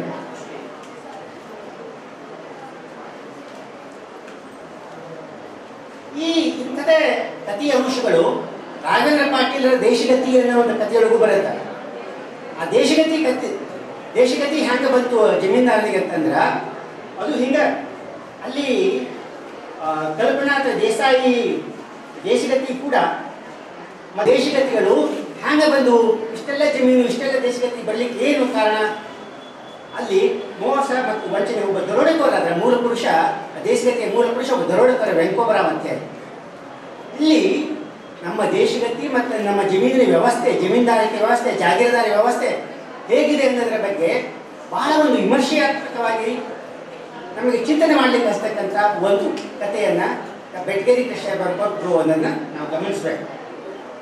ಇನ್ನೊಂದು ಕತೆ ಜಾಡರ ಜಾನಪ್ಪ ಅಂತ ಹೇಳಿ. ಈ ಜಾಡರ ಬ್ರಿಟಿಷ್ ವಸಾಹತುಶಾಹಿಯ ಪ್ರಭುತ್ವದ ಅಡಿಯೊಳಗ ಭಾರತೀಯ ಕೈಗಾರಿಕೀಕರಣ ಬಂದ ಮೇಲೆ, ಪ್ರವೇಶ ಆದ ಮೇಲೆ ನಮ್ಮ ಗುಡಿ ಕೈಗಾರಿಕೆಗಳು ಹೇಗೆ ನೆಲಸಮವಾದವು, ನೆಲ ಕಚ್ಚಿದವು ಅನ್ನೋದಕ್ಕೆ ಈ ಕಥೆಯನ್ನು ನಾವು ಉದಾಹರಿಸಬಹುದು. ಹಳ್ಳಿಯ ಬದುಕಿನಲ್ಲಿ ಕೂಡ ಹೇಗೆ ಪಲ್ಲಟಗಳು ನಡೆದವು. ಕೈಗಾರಿಕೀಕರಣ ಬಂದ ಮೇಲೆ ಹಳ್ಳಿಯ ಜನಜೀವನದಲ್ಲಿ ಕೂಡ ಹೇಗೆ ಪಲ್ಲಟಗಳಾದವು ಅನ್ನೋದಕ್ಕೆ ಒಂದು ನಿದರ್ಶನವಾಗಿ ಈ ಕಥೆಯನ್ನು ನಾವು ನೋಡ್ಬೋದು. ಕೈಮಗ್ಗ ಮಾಡಿಕೊಂಡು ಬಹಳ ನೆಮ್ಮದಿಯಿಂದ ಜೀವನ ಸಾಗಿಸ್ತಿದ್ದ ಜಾಡರ ಜಾನಪ್ಪ. ಆದ್ರ ಗೋಕಾಕದೊಳಗ ಮಿಲ್లుಗಳು ಶುರುವಾದವು, ಬಟ್ಟೆ ಮಿಲ್లుಗಳು ಶುರುವಾದವು. ಆವಾಗ ಜಾಡರ ಜಾನಪ್ಪನ ಉದ್ಯೋಗಕ್ಕೆ ಹೊರತುಬಿಟ್ಟು ಜಾಡರ ಜಾನಪ್ಪ ಭಾಳ ಸುಖವಾಗಿದ್ದ. ಆಗ ನೋಡಿದ್ರೆ ಬೇಸಾಯಗಾರರಿಗಿಂತ ಈ ಕರಕುಶಲ ಕೆಲಸಗಾರರೇನಿದ್ರಲ್ಲ ಅವ್ರು ನೆಮ್ಮದಿಯಿಂದ ಇದ್ರಪ್ಪ. ಒಕ್ಕಲಿಗರಿಗಿಂತ ನೆಮ್ಮದಿ, ರೈತರಿಗಿಂತ ನೆಮ್ಮದಿಯಾಗಿದ್ರು. ಅಂತ ನೆಮ್ಮದಿಯಿಂದ ಜೀವನ ಸಾಗಿಸ್ತಿದ್ದ ಜಾಡರ ಜಾನಪ್ಪನ ಬದುಕಿನೊಳಗ ಪಲ್ಲಟಗಳು ನಡೆದು ಏನಪ್ಪ ಅಂತಂದ್ರೆ ಅವ ಉದ್ಯೋಗ ಕಳ್ಕೋಬೇಕಾಗತ್ತ. ಆ ಉದ್ಯೋಗ ಹುಡುಕೋತ ಆತ ಬರಬೇಕಾಗತ್ತ, ನಗರಕ್ಕೆ ಬರಬೇಕಾಗತ್ತ. ಅಲ್ಲಿ ಅತಂತ್ರಾಗಿ ಗಂಡ ಹೆಂಡತಿ ಗೋಕಾಕಕ್ಕೆ ಯಾವುದೋ ಉದ್ಯೋಗ ಕೊಡ್ರಿ ಅಂತ ಹೇಳಿ ಆ ನಿರೂಪಕನ ಹತ್ರನ ಬರ್ತಕ್ಕಂಥ ಒಂದು ಪ್ರಸಂಗ ಬರುತ್ತೆ. ಇಂಥ ಒಂದು ಪ್ರಸಂಗವನ್ನು ಅಂದ್ರೆ ನಮ್ಮ ವಸಾಹತುಶಾಹಿ ವ್ಯವಸ್ಥೆಯಿಂದ ದೇಶದ ಕೈಗಾರಿಕೀಕರಣದಲ್ಲಿ ಬಂದ ಮೇಲೆ ಹಳ್ಳಿಯಲ್ಲಿ ಕೂಡ ಹೇಗೆ ಪಲ್ಲಟಗಳು ನಡೆದು ಜೀವನದೊಳಗ, ಹಳ್ಳಿಯ ಜನಜೀವನದೊಳಗೆ ಹೇಗೆ ಪಲ್ಲಟಗಳು ನಡೆದು ಅನ್ನೋದಕ್ಕೆ ಈ ಒಂದು ಕಥೆಯನ್ನು ನಾವು ಉದಾಹರಿಸಬಹುದು. ಜಾಡರ ಜಾನಪ್ಪ ಕಥೆ. ಇನ್ನು ಐತಿಹ್ಯದ ಕಥೆಗಳನ್ನು ಕೂಡ ಅವರು ಬರೆದಾರೆ. ಜನಪದ ಜೀವನದ ಐತಿಹ್ಯದ ವಸ್ತುಗಳನ್ನು ಕೂಡ ಅವರು ಕಥೆಗಳ ವಸ್ತುಗಳನ್ನಾಗಿ ಅವರು ಬಳಸಿಕೊಂಡು ಕಥೆಗಳನ್ನು ಬರೆದರು. ಈ ಕಥೆಗಳೇನದವಲ್ಲ ತ್ಯಾಗ ಮತ್ತು ಬಲಿದಾನದ ಕಥೆಗಳು. ಜೋಗತಿ ಕಲ್ಲು ಅನ್ನೋ ಒಂದು ಕಥೆ, ಮಾತನಾಡುವ ಕಲ್ಲು ಅಂತ ಒಂದು ಸಂಕಲನ, ಕಥಾ ಸಂಕಲನ. ಅದ್ರಾಗ ಜೋಗತಿ ಕಲ್ಲು ಅಂತ ಒಂದು ಕಥೆ ಬರುತ್ತೆ, ಬಹಳ ಮಹತ್ವದ ಕಥೆ ಅದು. ಈ ಕಥೆಯಲ್ಲಿ ಇಬ್ಬರು ನಿರೂಪಕರಾದ, ನಿರೂಪಣೆ ಹೇಳೋದು ಒಂದು ನಿರೂಪಣೆ. ನಿರೂಪಕ ತನ್ನ ತಂಗಿಯ ಮದುವೆಗಾಗಿ ಮೊದಲಗಿತ್ತಿಯಾಗಿ ಆಕೆ ಹಳ್ಳಿಗೆ ಬರುವಾಗ ಅವನು ಜೊತೆಗೆ ಬರ್ತಾನೆ. ತಂಗಿ ಮದುವೆ ಆದಮೇಲೆ ತಂಗಿಯ ಜೊತೆಗೆ ಆ ಹಳ್ಳಿಗೆ ಬರ್ತಾನೆ. ತಂಗಿಯ ಭಾವ ಅಲ್ಲಿ ಈ ಜೋಗತಿ ಅದೆಲ್ಲರೂ ಬಂದಾಗ ಮೊದಲಗಿತ್ತಿಯಾಗಿ ಬಂದಂಥವರೆಲ್ಲರೂ ಜೋಗತಿ ಕಲ್ಲಿಗೆ ಹೋಗಿ ಆರತಿ ಮಾಡ್ಕೊಂಡು ಬರ್ತಿರ್ತಾರೆ. ಏನಿದು, ಯಾಕೆ ಹಿಂಗ್ಯಾಕೆ ಎಲ್ಲರೂ ಮೊದಲಗಿತ್ತಿಯಾಗಿ ಬಂದಂಥವ್ರು ಮೊಟ್ಟ ಮೊದಲು ಮದುವೆಯಾಗಿ ಆ ಊರಿಗೆ ಬಂದಂಥವ್ರು ಎಲ್ಲರೂ ಹೋಗಿ ಜೋಗತಿ ಕಲ್ಲಿಗೆ ಆರತಿ ಮಾಡ್ಕೊಂಡು ಬರ್ಬೇಕು, ಅದೊಂದು ಸಂಪ್ರದಾಯವಾಗಿ ಬೆಳೆದದ್ದು. ಯಾಕೆ ಇದು ಅಂತ ಬಹಳ ಕುತೂಹಲವನ್ನು ವ್ಯಕ್ತಪಡಿಸ್ತಾನೆ. ಅವಾಗ ಇವರ ಭಾವ ಒಬ್ಬ ಮುದುಕನನ್ನು ಕರೆಸ್ತಾನೆ, ಧರ್ಮಣ್ಣ ಅಂತ ಹೇಳಿ. ಆ ಧರ್ಮಣ್ಣ ಬಂದಾಗ ಅವ ಹೇಳ್ತಾನೆ, ಈ ಊರೊಳಗೆ ಜೋಗತಿ ಅಂತ ಒಬ್ಬಕ್ಕಿದ್ಲು, ಆಕೆ ಸಾಕು ಮಗಳು ಒಬ್ಬಕ್ಕಿದ್ಲು ಚಂದ ಅಂತ ಹೇಳಿ. ಆಕೆ ಒಮ್ಮೆ ಏನಾಗುತ್ತೆ ಅಂದ್ರೆ ಮಾಡಿ ಗೆದ್ಕೊಂಡು ಬಂದಿರ್ತಾನ. ಅವನು ಮೆರವಣಿಗೆ ಊರಾಗ ಹೊಂಟಿರ್ತೈತಿ. ಅವ ಭಾಳ ದುಡ್ಡಷ್ಟ ಪುಷ್ಟ ಇರ್ತಾನೆ, ಭಾಳ ಸೊಗಸುಗಾರ ಇರ್ತಾನೆ. ಈಕೆ ಅವನ ಮೆಚ್ಚಿ ಎಲ್ಲಮ್ಮ ದೇವಿಯ ಮೇಲಿದ್ದ ಹಾರವನ್ನು ತಗೊಂಡು ಅವನ ಕಡೆ ಎಸಿತಾಳೆ. ಅವನು ನೋಡ್ತಾನೆ, ಯಾವ ರೀತಿ ಅಂತೇಳಿ ನೋಡಿದಾಗ ಈಕೆ ಜೋಗತಿಯ ಮಗಳು ಚಂದ ಅಂತ ಬರ್ತಾಳೆ. ಆದ್ರೆ ನಮ್ಮ ವ್ಯವಸ್ಥೆ ಏನಿರ್ತೈತಲ್ಲ, ಆ ಚಂದನೂ ಕೂಡ ಮದುವೆ ಆಗ್ಬೇಕಂತ ಇಷ್ಟೇ ಇರ್ತೈತಿ. ಆದ್ರೆ ನಮ್ಮ ಒಂದು ವ್ಯವಸ್ಥೆ ಇರ್ತೈತಲ್ಲ, ಸಾಮಾಜಿಕ ವ್ಯವಸ್ಥೆ ಅದು ಬಿಡಂಗಿಲ್ಲ. ಅವನನ್ನು ಮತ್ತೊಬ್ಬ ಜೊತೆಗೆ ಮದುವೆ ಮಾಡ್ತಾರೆ. ಆ ಮದುವೆ ಆದ ಹೆಣ್ಮಗಳು ಬಂದ ಮೇಲೆ ಇವನ ಪ್ರೀತಿ ಚಂದನ ಮೇಲೆ ಐತೆ ಅನ್ನೋದು ಗೊತ್ತಾಗತ್ತ. ಅವಾಗ ಆಕೆ ಬಂದು ಹೋರಾಡಿ ಹೇಳ್ತಾಳೆ. ಈಗ ಮದುವೆ ಆದ ಹೆಣ್ಮಗಳು ಏನಾರಲ್ಲ, ಈ ಚಂದ ಅನ್ನೋ ಜೋಗತಿಯ ಮಗಳನ್ನು ಸಾಕು ಮಗಳ ಹತ್ರ ಬಂದು ಹೇಳ್ತಾಳೆ, ನೀನು ಅವನನ್ನು ಬಿಟ್ಟು ಕೊಡಬೇಕು, ಇಲ್ಲಕ್ಕೆ ನನ್ನ ಸಂಸಾರ ಮುರಬೆಟ್ಟಾಗತ್ತ, ನೀ ಹೇಗಾದರೂ ಮಾಡಿ ಬಿಟ್ಟು ಕೊಡು, ತ್ಯಾಗ ಮಾಡು ಅಂತ. ಆಕೆ ಒಂದು ನಾನು ಯಾವುದೇ ಊರಿಗೆ ಹೋದರೂ ಕೂಡ ಮತ್ತೆ ಇವ ಹಿಂಬಾಲ ಹತ್ತಿ ಬರ್ಬೋದು, ಬೇರೆ ಊರಿಗೆ ಹೋದರೂ ಬಿಡ್ಲಿಕ್ಕಿಲ್ಲ, ಮತ್ತು ಅವನ ಸಂಸಾರ ಮುರಬೆಟ್ಟೆ ಆಗುತ್ತಾ, ಆದ್ದರಿಂದ ನಾನು ಆತ್ಮಹತ್ಯೆ ಮಾಡಿಕೊಳ್ಳೋದ ಸರಿ ಅಂತೇಳಿ ಒಂದು ಆಲದ ಗಿಡದ ಬುಡಕ್ಕೆ ಆಕೆ ಆತ್ಮಹತ್ಯೆ ಮಾಡಿಕೊಳ್ತಾಳೆ. ಈಗ ಆತ್ಮಹತ್ಯೆ ಮಾಡಿಕೊಂಡ ಮೇಲೆ ಆ ಸೊಸೆ ಚಂದ ತನ್ನ ಮಾವನಿಗೆ ಹೇಳಿ ಆಕೆ ಒಂದು ಕಲ್ಲು ಎಲ್ಲಿ ಆತ್ಮಹತ್ಯೆ ಮಾಡ್ಕೊಂಡಿದ್ದಲ್ಲ ಅಲ್ಲೇ ಆ ಗಿಡದ ಕೆಳಗೆ ಒಂದು ಕಲ್ಲು ಇಟ್ಟು ಚಂದ ಆಕೆ ಹೆಸರಲ್ಲೇ. ಆಮೇಲೆ ಬಂದ ಎಲ್ಲರೂ ಆಕೆ ಆರತಿ ಮಾಡ್ತಾಳೆ. ಆಮೇಲೆ ಅದು ನೋಡಿ ದೊಡ್ಡ ಮಂದಿ ಅಂದವ್ರು ಆರತಿ ಮಾಡಿದ್ಮೇಲೆ ಹಿಂದವರು ಎಲ್ಲರೂ ಮಾಡ್ಬೇಕಲ್ಲ, ಆರತಿ ಮಾಡ್ಕೊಂಡು ಬರ್ತಾರೆ. ಸಂಪ್ರದಾಯ ಹಿಂಗೆ ಬೆಳೀತು. ಮೊದಲಿಗಿತ್ತಿಯಾಗಿ ಬಂದಂಥವರೆಲ್ಲರೂ ಅಲ್ಲಿ ಬಂದು ಆರತಿ ಮಾಡಬೇಕು ಅನ್ನೋ ಸಂಪ್ರದಾಯ ಈ ಸೊಸೆಯಿಂದ ಬಂತು. ಇಂಥ ಒಂದು ತ್ಯಾಗದ ಕಥೆಯನ್ನು ಹೇಳ್ತಾರೆ. ಇದು ಒಂದು ರೀತಿ ನಾವು ಇವತ್ತು ಆಕೆ ಶೋಷಿತರಾದಳು ಅಂತ ಹೇಳ್ಬೋದು. ಪಾಪ ನಮ್ಮ ಸಾಮಾಜಿಕ ವ್ಯವಸ್ಥೆ ಹಾಗಿತ್ತು ಅನ್ನೋದ್ರ ಬಗ್ಗೆ ಕೂಡ ಒಂದು ಕ್ಷಣಕಿರಣವನ್ನು ಈ ಕತೆ ಬೀರುತ್ತೆ. ಆಮೇಲೆ ಇಂತಹ ಇನ್ನೊಂದು ಈ ರೀತಿ ಐತಿಹ್ಯದ ಕಥೆಗಳನ್ನು ಕೂಡ ಅವರು ಬರೆದರು. ಜಾನಪದದ ಐತಿಹ್ಯದ ಕಥೆಗಳನ್ನು ಕೂಡ ಅವರು ಬರೆದರು. ಆಮೇಲೆ ಸಾಮಾಜಿಕ ಕಾಳಜಿದ್ದಂಥ ಕಥೆಗಳನ್ನು ಬರೆದರು. ಇನ್ನೊಂದು ಕಥೆಯನ್ನು ನಾನು ಇಲ್ಲಿ ಉದಾಹರಿಸಿದಾಗ ಮಾತನಾಡುವ ಕಲ್ಲು ಸಂಕಲನದೊಳಗೆ ಹಾಗೆ ಐತಿಹ್ಯದ ಕಥೆಗಳದಾವಲ್ಲ, ಹಂಗೆ ಇಬ್ಬಣ್ಣದ ಇಬ್ಬಣ ಅಂತ ಇನ್ನೊಂದು ಕತೆ. ಇಬ್ಬಣದ ನಿಬ್ಬಣ. ಈ ಒಂದು ಕುಟುಂಬ ದ್ವೇಷ ಮತ್ತು ಹಿಂಸೆಗಳಿಂದ ಹ್ಯಾಂಗ ಗ್ರಾಮೀಣ ಜಗತ್ತು ತತ್ತರಿಸುತ್ತ ಅನ್ನೋದ್ರ ಬಗ್ಗೆ ಈ ಇಬ್ಬಣದ ನಿಬ್ಬಣ ಕತೆ ಹೇಳುತ್ತೆ. ಗಿರಿಗೌಡ ಅಂತ ಮತ್ತು ಮಲ್ಲನಗೌಡ ಅಂತ ಗೌಡ್ರ ಮಂತನ, ಎರಡು ಗೌಡ್ರ ಮಂತನ, ಇಬ್ಬರು ಸಂಬಂಧಿಕರ ದೂರದ ಸಂಬಂಧ. ಈ ಗಿರಿಗೌಡನ ಮಗ ಸೋಮನಾಥ ಅಂತ ಇರ್ತಾನೆ, ಮಲ್ಲನಗೌಡನ ಮಗ ರುದ್ರಗೌಡ ಅಂತ. ಈ ಮಲ್ಲನಗೌಡನ ಮಗಳು ಚೆಲುವಮ್ಮ ಅನ್ನೋ ಆಕಿನ ಗಿರಿಗೌಡನ ಮಗ ಸೋಮನಾಥನಿಗೆ ಕೊಡ್ತಾರೆ. ಆದ್ರೆ ಈ ಹಳ್ಳಿ ನಾಗರ ಪಂಚಮಿ ಮತ್ತು ಕಾರ ಹುಣ್ಣಿಮೆ ಈ ಸಂಭ್ರಮಗಳನ್ನು ಅವರು ಎಷ್ಟು ಚೆನ್ನಾಗಿ ಅಲ್ಲಿ ಕಟ್ಟಿಬಿಡ್ತಾರೆ. ಇದ್ರ ಜೊತೆಗೆ ಕಾರ ಹುಣ್ಣಿಮೆ ಒಳಗೆ ಮಲ್ಲಪ್ಪ ಗೌಡ್ರ ಎತ್ತು ಹಿರಿಯಪ್ಪ ಗೌಡ್ರ ಎತ್ತನ್ನ ಸುಳಿಸುತ್ತೆ. ಅವಾಗ ಅಷ್ಟಕ್ಕೆ ಆಗಿದ್ರೆ ನಡೀತಿತ್ತು. ಆ ಶಿವಣ್ಣ, ಗಿರಿಯಪ್ಪ ಗೌಡ್ರ ಆಳ ಏನದಲ್ಲ ಶಿವಣ್ಣ, ಮಲ್ಲಪ್ಪ ಗೌಡ್ರ ಮಗ ರುದ್ರಗೌಡನಿಗೆ ಹಂಗಿಸುವಂತ ನೋಡ್ತಾನೆ. ಇದು ತೆರಳಿಸತ್ತೆ. ಆಮೇಲೆ ನಾಗರ ಪಂಚಮಿ ಸಂದರ್ಭದೊಳಗೆ ಇನ್ನೊಂದು ಏನಾಗುತ್ತೆ ಅಂದ್ರೆ, ಈ ರುದ್ರಗೌಡ ಜೋಕಾಲಿ ಜೀಕ ಸ್ಪರ್ಧೆದೊಳಗೆ ರುದ್ರಗೌಡ ಸೋಲ್ತಾನೆ. ಇವು ಏನಾಗ್ತದಲ್ಲ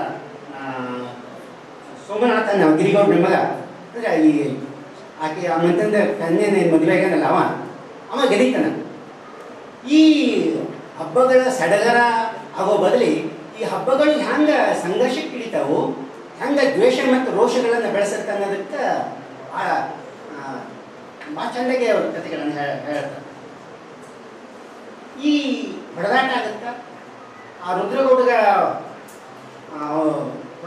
ಹೊಡಿತಾರ, ಅವನು ಗೆಲ್ಬ ಕುಡಿ ಬಿಟ್ಟಾಗ್ತಾವು. ಶಿವಣ್ಣ ಅವನು ಹಂಗಿಸಿರ್ತಾನಲ್ಲ ಈ ಹಾಡು, ಅವನ ಕೊಲೆ ಆಗತ್ತ. ಆಮೇಲೆ ಅದೇ ಹೊತ್ತಿಗೆ ಆ ಚೆಲುವಮ್ಮ ಮೈ ನೆರಿತಾಳ. ಒಂದು ಕಡೆ ಚೆಲುವಮ್ಮ ಮೈ ನೆರೆದ ಸಂಭ್ರಮ, ಇನ್ನೊಂದು ಕಡೆ ಈ ಎಲ್ಲ ಹತ್ಯಾಕಾಂಡ ನಡೆಯುತ್ತ. ಇಂಥ ಒಂದು ದುರಂತವನ್ನು ಹಳ್ಳಿಯ ಗ್ರಾಮೀಣ ಜಗತ್ತು ಎಂಥ ಒಂದು ದುರಂತಗಳನ್ನು ತಲ್ಲಣಗಳನ್ನು ಅನುಭವಿಸುತ್ತೆ ಅನ್ನೋದ್ರ ಬಗ್ಗೆ ಈ ಕಥೆ ಬಹಳ ಮಾರ್ಮಿಕವಾಗಿ ಹೇಳುತ್ತಾರೆ. ಹೀಗೆ ಬೇರೆ ಬೇರೆ ಕಥೆಗಳನ್ನು, ಬೇರೆ ಬೇರೆ ಅನುಭವಗಳು, ಬೇರೆ ಬೇರೆ ಹಳ್ಳಿಯ ಗ್ರಾಮೀಣ ಜಗತ್ತಿನ ಕಲ್ಯಾಣಗಳನ್ನು, ಅನುಭವಗಳನ್ನು ಅವರು ತಮ್ಮ ಕಥೆಗಳೊಳಗೆ ಕಟ್ಟಿಕೊಟ್ಟಾರೆ. ಇನ್ನೊಂದು ಕಥೆ ಹೇಳಿದ್ರೆ ಮಲ್ಲಮ್ಮನ ಮಹಾಭಾರತ ಅಂತ ಒಂದು ಕಥೆ. ಆ ಮಲ್ಲಮ್ಮನ ಮಹಾಭಾರತ ಕಥೆಯೊಳಗೆ ಅಲ್ಲಿ ಮಧ್ಯಮ ವರ್ಗದ ಒಂದು ಕುಟುಂಬ ಐತಿ. ಆ ಮಧ್ಯಮ ವರ್ಗದ ಕುಟುಂಬದೊಳಗೆ ನೌಕರಿ ಮಾಡ್ತಕ್ಕಂಥವ, ಆ ನೌಕರಿ ಮಾಡ್ತಕ್ಕಂಥ ತನ್ನ ಹೆಂಡತಿ ತಾನು ನೌಕರಿಗೆ ಹೋಗೋದ್ರೊಳಗೆ ಬುದ್ಧಿ ಕಟ್ಟಲಿಕ್ಕೆ ಆಗೋದಿಲ್ಲ. ಮಗು ಇರ್ತದೆ, ಆದ್ದರಿಂದ ಒಂದು ಆಳು ಬೇಕಾಗಿರ್ತೈತಿ ಮನೆಯೊಳಗೆ ಇರಲಿಕ್ಕೆ. ಅವಾಗ ಮಲ್ಲಮ್ಮನ ಒಕ್ಕಲಿಗಿತ್ತಿ ಆಕೆ ಸಿಗುತ್ತಾಳೆ ಅವ್ರ ಮೈತಂದೆ. ಮಲ್ಲಮ್ಮ ಮೊದಲು ಒಂದು ಯಂತ್ರ ಅಂತ ತಿಳ್ಕೊಂಡಿರ್ತಾನೆ. ಅಂದರೆ ಮಗು ಎತ್ಕೊಳ್ತಕ್ಕಂಥ ಒಂದು ಯಂತ್ರ ಅಷ್ಟೇ. ಹೃದಯಗಳು ಇರ್ತಾವು ಆ ಒಂದು ಜೀವಂತ ವ್ಯಕ್ತಿಗೆ ಅನ್ನೋದು ಅವನಿಗೇನು ಖಬರ್ ಇರೋಂಗಿಲ್ಲ. ಈ ಮಧ್ಯಮ ವರ್ಗದ ವ್ಯಕ್ತಿ ತನ್ನ ಆ ಮಗುವನ್ನು ಹ್ಯಾಂಗೆ ಸಂಭಾಳಿಸ್ತಿದ್ದಳು, ತನ್ನ ಹಾಡುಗಳನ್ನು ಹ್ಯಾಂಗೆ ರಂಜಿಸ್ತಿದ್ದು, ಹ್ಯಾಂಗೆ ಕಥೆಗಳನ್ನು ಹೇಳ್ತಿದ್ದು ಅನ್ನೋದನ್ನು ನಮ್ಮ ಗಮನಕ್ಕೆ ತರ್ತಾರೆ. ಆಕೆ ಹೇಳ್ತಾಳ, ನೀವು ಗಂಡ ಹೆಂಡತಿ ಎಷ್ಟು ಪ್ರೀತಿಯಿಂದ ಇದ್ದೀರಲ್ಲ, ನಿಮ್ಮಿಬ್ಬರನ್ನ ನೋಡಿದ್ರೆ ನನ್ನ ಮಗ ಕಾಶಿ ಮತ್ತು ಶಿವಲಿಂಗ, ನನ್ನ ಮಗ ಶಿವಲಿಂಗ ಮತ್ತು ನನ್ನ ಸೊಸಿ ಕಾಶಿಯ ನೆನಪಾಗತ್ತೆ ನೋಡ್ರಿ. ಕಣ್ಣು ಮುಂದೆ ಕಟ್ಟತ್ತ ಭಾಳ ಚೆಂದಾಗಿ ಸಂಸಾರ ಮಾಡಿಕೊಂಡಿದ್ರು ಅಂತ. ಈ ಏನದು ಅಂತ ಈ ನಿರೂಪಕ ಈ ಮಧ್ಯಮ ವರ್ಗದ ನೌಕರ ಕೇಳ್ತಾರೆ.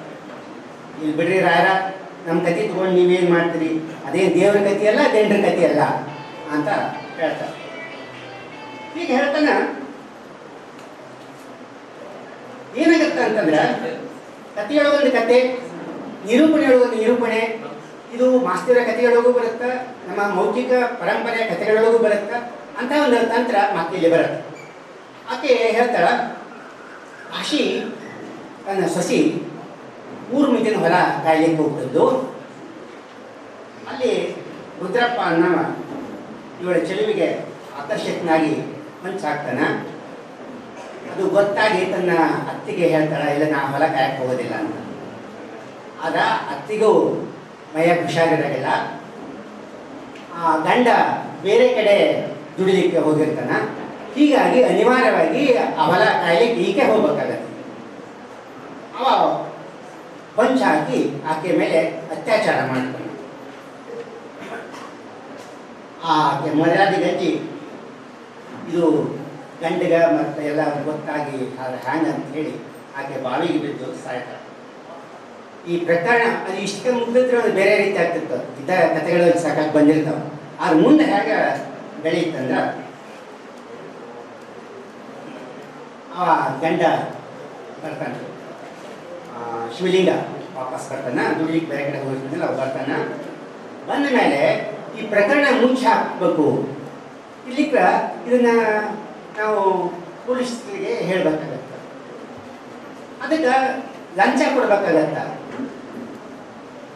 ಅದಕ್ಕೆ ನೀವು ಏನಾರ ಕೊಟ್ಟರೆ ಇದನ್ನ ಮುಚ್ಚಿ ಹಾಕೋಣ, ಇಲ್ಲಿದ್ರೆ ಮತ್ತೆ ನೀವು ಪೊಲೀಸ್ ಸ್ಟೇಷನ್ಗೆ ಅಡ್ಡಾಡ್ಬೇಕಾಗತ್ತೆ ನಿಮ್ಮ ತಾಯಿ ಕರ್ಕೊಂಡು ಅಂತ ಹೇಳಿ ಅಲ್ಲಿ ಪಂಚರು ಇವನನ್ನು ಶೋಷಣೆ ಮಾಡ್ತಾರೆ. ಅದಕ್ಕೆ ಸಾಲ ಮಾಡಬೇಕಾಗತ್ತ.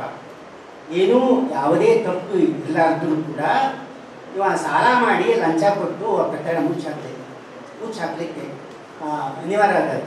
ಇಂಥ ಒಂದು ಸಂದರ್ಭವನ್ನು ಅಂದರೆ ಈ ಶೋಷಣೆ ಯಾವ ರೀತಿ ಇರುತ್ತೆ, ಹಳ್ಳಿಯರು ಕೂಡ ಹಳ್ಳಿಯ ಪಂಚರು ಕೂಡ ಹಾಗೆ ಅದಕ್ಕೆ ಭಾಗಿಯಾಗಿರ್ತಾರೆ. ಇದನ್ನೆಲ್ಲ ಮಾಡಿ ಏನು ಮಾಡಿರ್ತಾನೆ, ಅತ್ಯಾಚಾರ ಮಾಡಿರ್ತಾನೆ, ಅವ್ರ ಪೈಕಿನೇ ಇವ್ ಲಂಚ ತಗೋತಾನೆ ಅದು ಮುಚ್ಚಾಕ. ಇದನ್ನೆಲ್ಲ ಮಾಡಿದವರು ಯಾರು ಅನ್ನೋದು ಗೊತ್ತಿರ್ತಾರೆ. ಹೀಗೆ ಹಳ್ಳಿಯರಿಗೂ ಕೂಡ ನಾವು ತಿಳ್ಕೊಂಡಂಥ ಒಂದು ಸುಂದರ ಹಳ್ಳಿ ಗ್ರಾಮೀಣ ಜಗತ್ತು ಅಂತೇಳಿ ನಾವು ಭಾಳ ನೊಸ್ಟಾಲ್ಜಿಯಾಗಿ ವೈಭವೀಕರಿಸ್ತಿರ್ತೀವಲ್ಲ, ಇನ್ನೊಂದು ಚಿತ್ರ, ಇನ್ನೊಂದು ಮಗಲನ್ನು ಬೆಟಗಿರಿ ಕೃಷ್ಣ ಮಾಡೋದು ಕೊಡ್ತಾರೆ ಅನ್ನೋದು ಭಾಳ ಮಹತ್ವದ ಸಂಗತಿ. ಇನ್ನೊಂದು ಕಥೆ ನಿಮಗೂ ಹೇಳ್ತೀನಿ. ಅದು ಕೂಡ 1932 ಹಿಂದೆ ಬರೆದಂಥ ಒಂದು ಮೊದಲನೇ ಕಥಾ ಸಂಕಲನದೊಳಗೈತೆ, ಬಹಿಷ್ಕಾರ ಅಂತ ಒಂದು ಕಥೆ. ಭಾಳ ಆಶ್ಚರ್ಯದ ಸಂಗತಿ. ಈ ಒಬ್ಬ ಭಟ್ರು ಪ್ಲೇಗಿಗೆ ಆಹುತಿಯಾಗಿ ಅವರ ತಂದೆ ಸಾಯ್ತಾನ. ಇವರು ಕೂಡ ಈ ಭಟ್ರು ಕೂಡ ಪ್ಲೇಗಿನಿಂದ ಬಳಲ್ತಿರ್ತಾರ. ಅವಾಗ ಸಹಾಯ ಮಾಡೋರು ಅವರು ಗೌಡ್ರು ಮತ್ತು ಗೌಡ್ರ ಆಳುಗಳು, ಯಾವ ಬ್ರಾಹ್ಮಣರು ಆ ಕಡೆ ಮುಖ ಮಾಡಿರಲಿಲ್ಲ. ಇದೀಗ ಪಾಟೀಲ್ರು ಹೇಳಿದ್ರಲ್ಲ, ಆ ಬರ ಬಂದಾಗ ಸಹಾಯ ಮಾಡಿದವರು ಅನ್ಯ ಜಾತಿಯವರು, ಇವರು ಬ್ರಾಹ್ಮಣ ಜಾತಿಯವರಲ್ಲ. ಬೆಟಗಿರಿ ಕೃಷ್ಣರ ಬ್ರಾಹ್ಮಣರಾಗಿರ್ಬೋದು, ಆದ್ರೆ ಅವರಿಗೆ ನೆರವಾಗಿ ಬಂದಂಥವರು ಅಲ್ಲಿ ಶೂದ್ರರು. 2 ವರ್ಷ ಅವ್ರನ್ನ ಇಟ್ಕೊಂಡು ಜೋಪಾನ ಮಾಡಿದ್ರು ಅನ್ನೋದ್ರ ಬಗ್ಗೆ ಹೇಳಿದ್ರಲ್ಲ. ಇಲ್ಲಿ ಕೂಡ ಈ ಕಥೆಯೊಳಗ ಪ್ಲೇಗ್ನಿಂದ ಬಳಲ್ತಾ ಇರುವಾಗ ಭಟ್ರಿಗೆ ನೆರವಾದವರು ಬ್ರಾಹ್ಮಣರಲ್ಲ, ಬೇರೆ ಜನ, ಅವ್ರ ಮಾನವೀಯತೆಯನ್ನು ಬೆಳೆದಂಥವ್ರು. ಅಂಥವರು ಅದೆಲ್ಲ ಆಗಿ ಪ್ಲೇಗ್ನಿಂದ ಮುಕ್ತಿ ಆದಮೇಲೆ ಭಟ್ರು ಉಳ್ಕೋತಾರ, ತಂದೆ ಸಾಯ್ತಾನ, ಅಮ್ಮನೂ ಸತ್ತು ಹೋಗಿರ್ತಾನ. ಇವ್ರನ್ನ ಮಠ ಹೊರಗೆ ಹಾಕತ್ತೆ. ಯಾಕೆ ಹಾಕತ್ತಂತಂದ್ರೆ ಇವರು ಶೂದ್ರರ ಕಡೆಯಿಂದ ಊಟ ಮಾಡಿದರು. ಇವ್ರು ತಂಗಿಯಂದಿರು, ಮದುವೆ ಆಗದೆ ಉಳಿದಿರ್ತಕ್ಕಂಥ ತಂಗಿಯಂದಿರು ಅವರಿಂದ ಆಹಾರವನ್ನು ಸ್ವೀಕರಿಸಿದರು. ಆಮೇಲೆ ಇವರು ಉತ್ತರಾದಿ ಕ್ರಿಯೆಗಳನ್ನು ಸರಿಯಾಗಿ ಮಾಡಲಿಲ್ಲ, ತಂದೆ ಸತ್ರ, ತಮ್ಮ ಸತ್ರ. ಆದ್ದರಿಂದ ಮಠ ಅವರಿಗೆ ಬಹಿಷ್ಕಾರ ಹಾಕುತ್ತೆ. ಅಂಥ ಒಂದು ವಸ್ತುವನ್ನು ಕೂಡ 1932 ಇಸ್ವಿಯೊಳಗೆ ನಾವು ಬರೆದ್ರು. ಈ ಮನುಷ್ಯತ್ವ ಬಹಳ ಮಹತ್ವದ್ದು, ಜಾತಿ ಪಾತಿಗಳಿಗಿಂತ, ಜಾತಿ ಕೋತಿಗಳಿಗಿಂತ ಮನುಷ್ಯತ್ವ ಮಹತ್ವದ್ದು ಅನ್ನೋದನ್ನು ಈ ಕಥೆ ಹೇಳುತ್ತೆ, ಬಹಿಷ್ಕಾರನ ಕಥೆ. ಆದರೆ ಈ ಕಥೆ ಬಹಳ ಕರುಣಾಜನಕವಾಗಿದ್ರು ಕೂಡ ಆ ಕರುಣಾಜನಕವಾಗಿ ಕಥೆ ಹೇಳೋದಿಲ್ಲ ಅವರು. ಇದು ಹಿಂದೆ ಒಂದು ನಡೆದು ಹೋದಂಥ ಸಂಗತಿಯನ್ನು ಭಟ್ರು ಹೇಳ್ತಾ ಇರೋದ್ರಿಂದ ಅವರು ಬಹಳ ಲಘು ಶೈಲಿಯೊಳಗೆ ಹೇಳ್ತಾರೆ ಮತ್ತು ಬಹಳ ನಿರ್ಲಿಪ್ತವಾಗಿ ಹೇಳ್ತಾರೆ. ಒಂದು ರೀತಿ ಅಂತರವನ್ನು ಕಾಯ್ಕೊಂಡಾರ. ಒಂದು ರೀತಿ ಇದು ಏನು ಲಘು ಶೈಲಿಯಲ್ಲೇ, ಲಘು ಪ್ರಬಂಧದ ದಾಟಿಯೊಳಗೆ ಈ ಕಥೆ ಇದೆ. ಓದುಗರ ಜೊತೆ ಮುಖಾಮುಖಿ ಮಾಡ್ಕೋತ ಆ ಕಥೆ ನಿರೂಪಿತವಾಗಿದೆ. ಇದೊಂದು ಬಹಳ ವಿಶಿಷ್ಟವಾದ ಕಥೆ ಅನ್ನೋದನ್ನು ನಾವು ಗಮನಿಸಬೇಕು. ಈಗ ನಾವು ಎಲ್ಲ ಕಥೆಗಳನ್ನು ನೋಡಿದರೆ ಈ ಕಥೆಗಳೊಳಗೆ ಮಧ್ಯಮ ವರ್ಗದ ಬದುಕು ಮತ್ತು ಕೆಳವರ್ಗದ ಬದುಕು, ಇವುಗಳ ವೈದೃಶ್ಯ ಮತ್ತು ಸಾದೃಶ್ಯಗಳೊಳಗೆ ಈ ಕಥೆಗಳ ಮುಂದೆ ಬರ್ತವು. ಮೂಲ ನಿರೂಪಕ ಅದು ಆತ ಸಹಾನುಭೂತಿಯನ್ನು ತೋರಿಸ್ತಾನೆ, ಆತ ಬೇರೆ ಬೇರೆ ಸಾಧ್ಯತೆಗಳನ್ನು ಕೂಡ ತೋರಿಸ್ತಾನೆ. ಈಗ ಒಟ್ಟು ಈ ಕಥೆಗಳನ್ನು ನಾವು ಗಮನಿಸಿದಾಗ ಇಲ್ಲಿ ಇವರ ವ್ಯಕ್ತಿತ್ವ ಎಂಥದ್ದು ಅಂದರೆ ಬೆಟಗಿರಿ ಕೃಷ್ಣರ ವ್ಯಕ್ತಿತ್ವ ಅದೊಂದು ದೇಶೀಯ ವ್ಯಕ್ತಿತ್ವ. ಜಾನಪದೀಯ ವ್ಯಕ್ತಿತ್ವ ಅನ್ನೋದನ್ನು ನಾವು ಗಮನಿಸಬೇಕು. ಹಳ್ಳಿಯ ಬದುಕಿನ ಸಮೃದ್ಧವಾದ ಅನುಭವಗಳ ಈ ಕಥೆಗಳ ಅದಾವು. ಜಾನಪದ ಸತ್ವ ಅವರ ಕಥೆಗಳನ್ನು ರೂಪಿಸಿದೆ. ಮಧ್ಯಮ ವರ್ಗ ಮತ್ತು ಕೆಳವರ್ಗದ ಬದುಕು ಅವರ ಕಥೆಗಳಲ್ಲಿ ಅನಾವರಣವಾಗುತ್ತೆ. ಪ್ರೀತಿ ಮತ್ತು ತ್ಯಾಗದಂಥ ಮೌಲ್ಯಗಳನ್ನು ಈ ಕಥೆಗಳು ಪ್ರತಿಪಾದಿಸ್ತವು. ಇಲ್ಲಿ ಐತಿಹ್ಯದ ಕಥೆಗಳಿವೆ, ಸಾಮಾಜಿಕ ಸಂದರ್ಭದ ಕಥೆಗಳಿವೆ. ಆಮೇಲೆ ಹಳ್ಳಿಯೊಳಗೆ ಕ್ಷುಲ್ಲಕ ಕಾರಣಕ್ಕೆ ಹಾಗೆ ಜಗಳಗಳು ನಡೀತವು ಅನ್ನೋದನ್ನು ಈ ಕಥೆಗಳು ತೋರಿಸ್ತವೆ. ಹೀಗೆ ಒಟ್ಟು ಇವರ ಕಥೆಗಳಲ್ಲಿ ಮಾನವೀಯತೆ ಇದೆ, ಒಂದು ನೈತಿಕ ಕಾಳಜಿಗಳಿವೆ ಮತ್ತು ಸಾಮಾಜಿಕ ಕಾಳಜಿಗಳಿವೆ ಅನ್ನೋದನ್ನು ನಾವು ಗುರುತಿಸ್ತೀವಿ. ಬೆಟಗೇರಿ ಕೃಷ್ಣ ಶರ್ಮ ಅವರ ಹೇಳುವಾಗ ಅವರ ಕಥೆಗಳು ಘಟನಾ ಪ್ರಧಾನವಾದ ಕಥೆಗಳಲ್ಲ, ವ್ಯಕ್ತಿಗಳ ಸ್ವಭಾವಗಳನ್ನು ಅರಿಸುವುದರ ಕಡೆಗೆ ಅವರ ಲಕ್ಷ್ಯ ಇದೆ. ನವ್ಯದ ಕಟ್ಟುವ ಕಥೆಗಾರಿಗಿಂತ ನವೋದಯದ ಹೇಳುವ ಕಥೆಗಾರಿಕೆ ಇಲ್ಲಿ ಇರೋದನ್ನು ನಾವು ಗಮನಿಸ್ತೀವಿ. ದೇಶೀಯ ದೇಶೀಯ ವ್ಯಕ್ತಿತ್ವವನ್ನು ನಾವು ಇಲ್ಲಿ ಗುರುತಿಸ್ತೀವಿ. ಹೀಗೆ ನವೋದಯದ ಒಬ್ಬ ಪ್ರಮುಖ ಕಥೆಗಾರರಾಗಿ ಸಾಹಿತ್ಯ ಚರಿತ್ರೆಯಲ್ಲಿ ಅವರು ತಮ್ಮನ್ನು ಗುರುತಿಸಿಕೊಂಡಾರ ಅಂತ ಹೇಳ್ತಾ ಈ ಕೆಲವು ಮಾತುಗಳನ್ನು ಹೇಳಲಿಕ್ಕೆ ಈ ಹೊನ್ನಾಳಿಯ ಒಂದು ಪ್ರಸಿದ್ಧ ಲೇಖಕರ ಈ ತಾಣದಲ್ಲಿ ನಿಮ್ಮೆಲ್ಲರ ಸಮ್ಮುಖದಲ್ಲಿ ಕೆಲವು ವಿಚಾರಗಳನ್ನು, ಕಥಾ ವ್ಯಕ್ತಿತ್ವವನ್ನು ಕುರಿತು ಕೆಲವು ವಿಚಾರಗಳನ್ನು ಹಂಚಿಕೊಳ್ಳಲಿಕ್ಕೆ ಅನುವು ಮಾಡಿಕೊಟ್ಟಂಥ ಸಂಘಟಕರಿಗೆ ಮತ್ತು ನಿಮಗೆಲ್ಲರಿಗೂ ನನ್ನ ವಂದನೆಗಳನ್ನು ಹೇಳಿ ನನ್ನ ಮಾತುಗಳನ್ನು ಮುಗಿಸ್ತೀನಿ. ನಮಸ್ಕಾರ.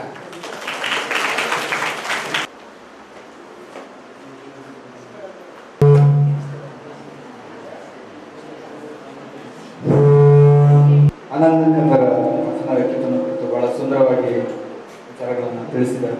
ಪ್ರೊಫೆಸರ್ ಮಲ್ಲಿಕಾರ್ಜುನ ಜರಟೆ ಅವರಿಗೆ ಧನ್ಯವಾದ. ಈಗ ಕಾರ್ಯಕ್ರಮದ ಮುಂದಿನ ಭಾಗದಲ್ಲಿ ಆನಂದಕಂದರ ಕಾವ್ಯ ವ್ಯಕ್ತಿತ್ವ ಕುರಿತು ಡಾಕ್ಟರ್ ವೆಂಕಟಗಿರಿ ದಳವಾಯಿ ಅವರು ಮಾತಾಡಲಿದ್ದಾರೆ.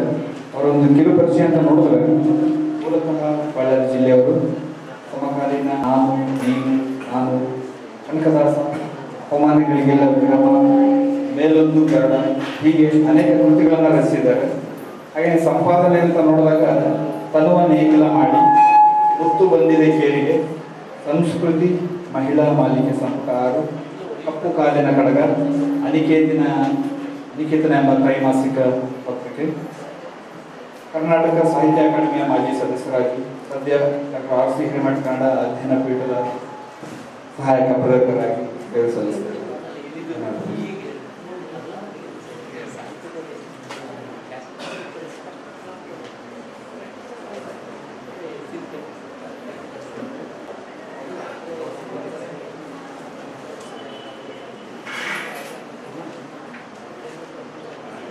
ಈ ವಿಚಾರಗೋಷ್ಠಿಯ ಅಧ್ಯಕ್ಷತೆಯನ್ನು ವಹಿಸಿದಂತಹ ಪ್ರಾಚಾರ್ಯರಾದಂತಹ ಉಮಾಪತಿಯವರೇ, ಹಿರಿಯ ವಿಮರ್ಶಕರು, ನಮ್ಮೆಲ್ಲರಿಗೂ ವಿಮರ್ಶೆಯ ಅನೇಕ ಮಾದರಿಗಳನ್ನು ವಿದ್ಯಾರ್ಥಿ ದಶೆಯಿಂದ ಈಗವರೆಗೂ ಕೂಡ ತಿಳಿಸಿಕೊಡ್ತಾ ಇರುವಂತಹ ಮಾನಸಿಕವಾದಂತಹ ಶ್ರೇಷ್ಠರಾದಂತಹ ಹಿರೇಹಳ್ಳಿ ಗೋವಿಂದರಾಜವರೇ, ನನ್ನೆಲ್ಲ ಸಾಹಿತ್ಯಿಕ ಕೆಲಸಗಳ ಹಿಂದೆ ಅತ್ಯಂತ ಪ್ರೀತಿಯಿಂದ ಕರೆದೊಯ್ತಾ ಇರುವಂತಹ ರಾಘವೇಂದ್ರ ಪಾಟೀಲ್ ಅವರೇ, ಕಥೆಗಾರರು, ಸೂಕ್ಷ್ಮ ಸಂವೇದನೆಯ ಮನುಷ್ಯ, ಆ ಒಂದು ವ್ಯಕ್ತಿತ್ವದ ಮನಸ್ಥಿತಿಯ ಅನೇಕ ಕಥನಗಳನ್ನು ನಮಗೆ ಕೊಟ್ಟಂತಹ ಹಿರಿಯರಾದಂತಹ ಮಲ್ಲಿಕಾರ್ಜುನ ಪಾಟೀಲ್ ಅವರೇ, ಮಲ್ಲಿಕಾರ್ಜುನ ಹಿರೇಮಠದವರೇ, ವೇದಿಕೆ ಮೇಲಿರುವಂತಹ ಸಂಘಟಕರೇ, ಹಾಗೂ ಇಲ್ಲಿ ನೆರೆದಂತಹ ಎಲ್ಲ ಪ್ರಾಧ್ಯಾಪಕರೇ ಮತ್ತು ವಿದ್ಯಾರ್ಥಿ ಮಿತ್ರರೇ, ಆನಂದಕಂದರ ಕಾವ್ಯ ವ್ಯಕ್ತಿತ್ವಕ್ಕೆ ಹೋಗೋದಕ್ಕಿಂತ ಮುಂಚೆ ನಾನೊಂದು 2 ಅಂಶಗಳನ್ನು ಇಲ್ಲಿ ಪ್ರಸ್ತಾವಿಸಬೇಕಂತೇಳಿ ನನಗೆ ಅನಿಸ್ತಾ ಇತ್ತು.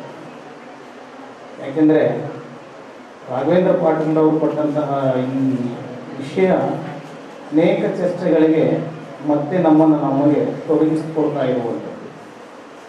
ಒಂದು ಕಡೆ ಸಾಹಿತ್ಯಕ್ಕೂ ಮತ್ತು ಬದುಕಿಗೂ ವ್ಯಕ್ತಿತ್ವಕ್ಕೂ ಸಂಬಂಧ ಬೇಡ ಅನ್ನುವಂತಹ ನಿಲುವುಗಳಿರೋ ಕಾಲಕ್ಕೆ ಪುನಃ ನಾವು ಈಗ ಆನಂದಕಂದರ ಕಾವ್ಯದ ಮೂಲಕ ಒಂದು ವ್ಯಕ್ತಿತ್ವವನ್ನು ಕಟ್ಟಿಕೊಡುವಂಥ ಪ್ರಯತ್ನವನ್ನು ಮಾಡ್ತಾ ಇರುವಂಥದ್ದು. ಒಂದು ಸಾಹಿತ್ಯದೊಳಗಡೆ ಹೇಗೆ ತನ್ನದೇ ಆದಂಥ ವ್ಯಕ್ತಿತ್ವವನ್ನು ಹೊಂದಿರ್ತದೆ.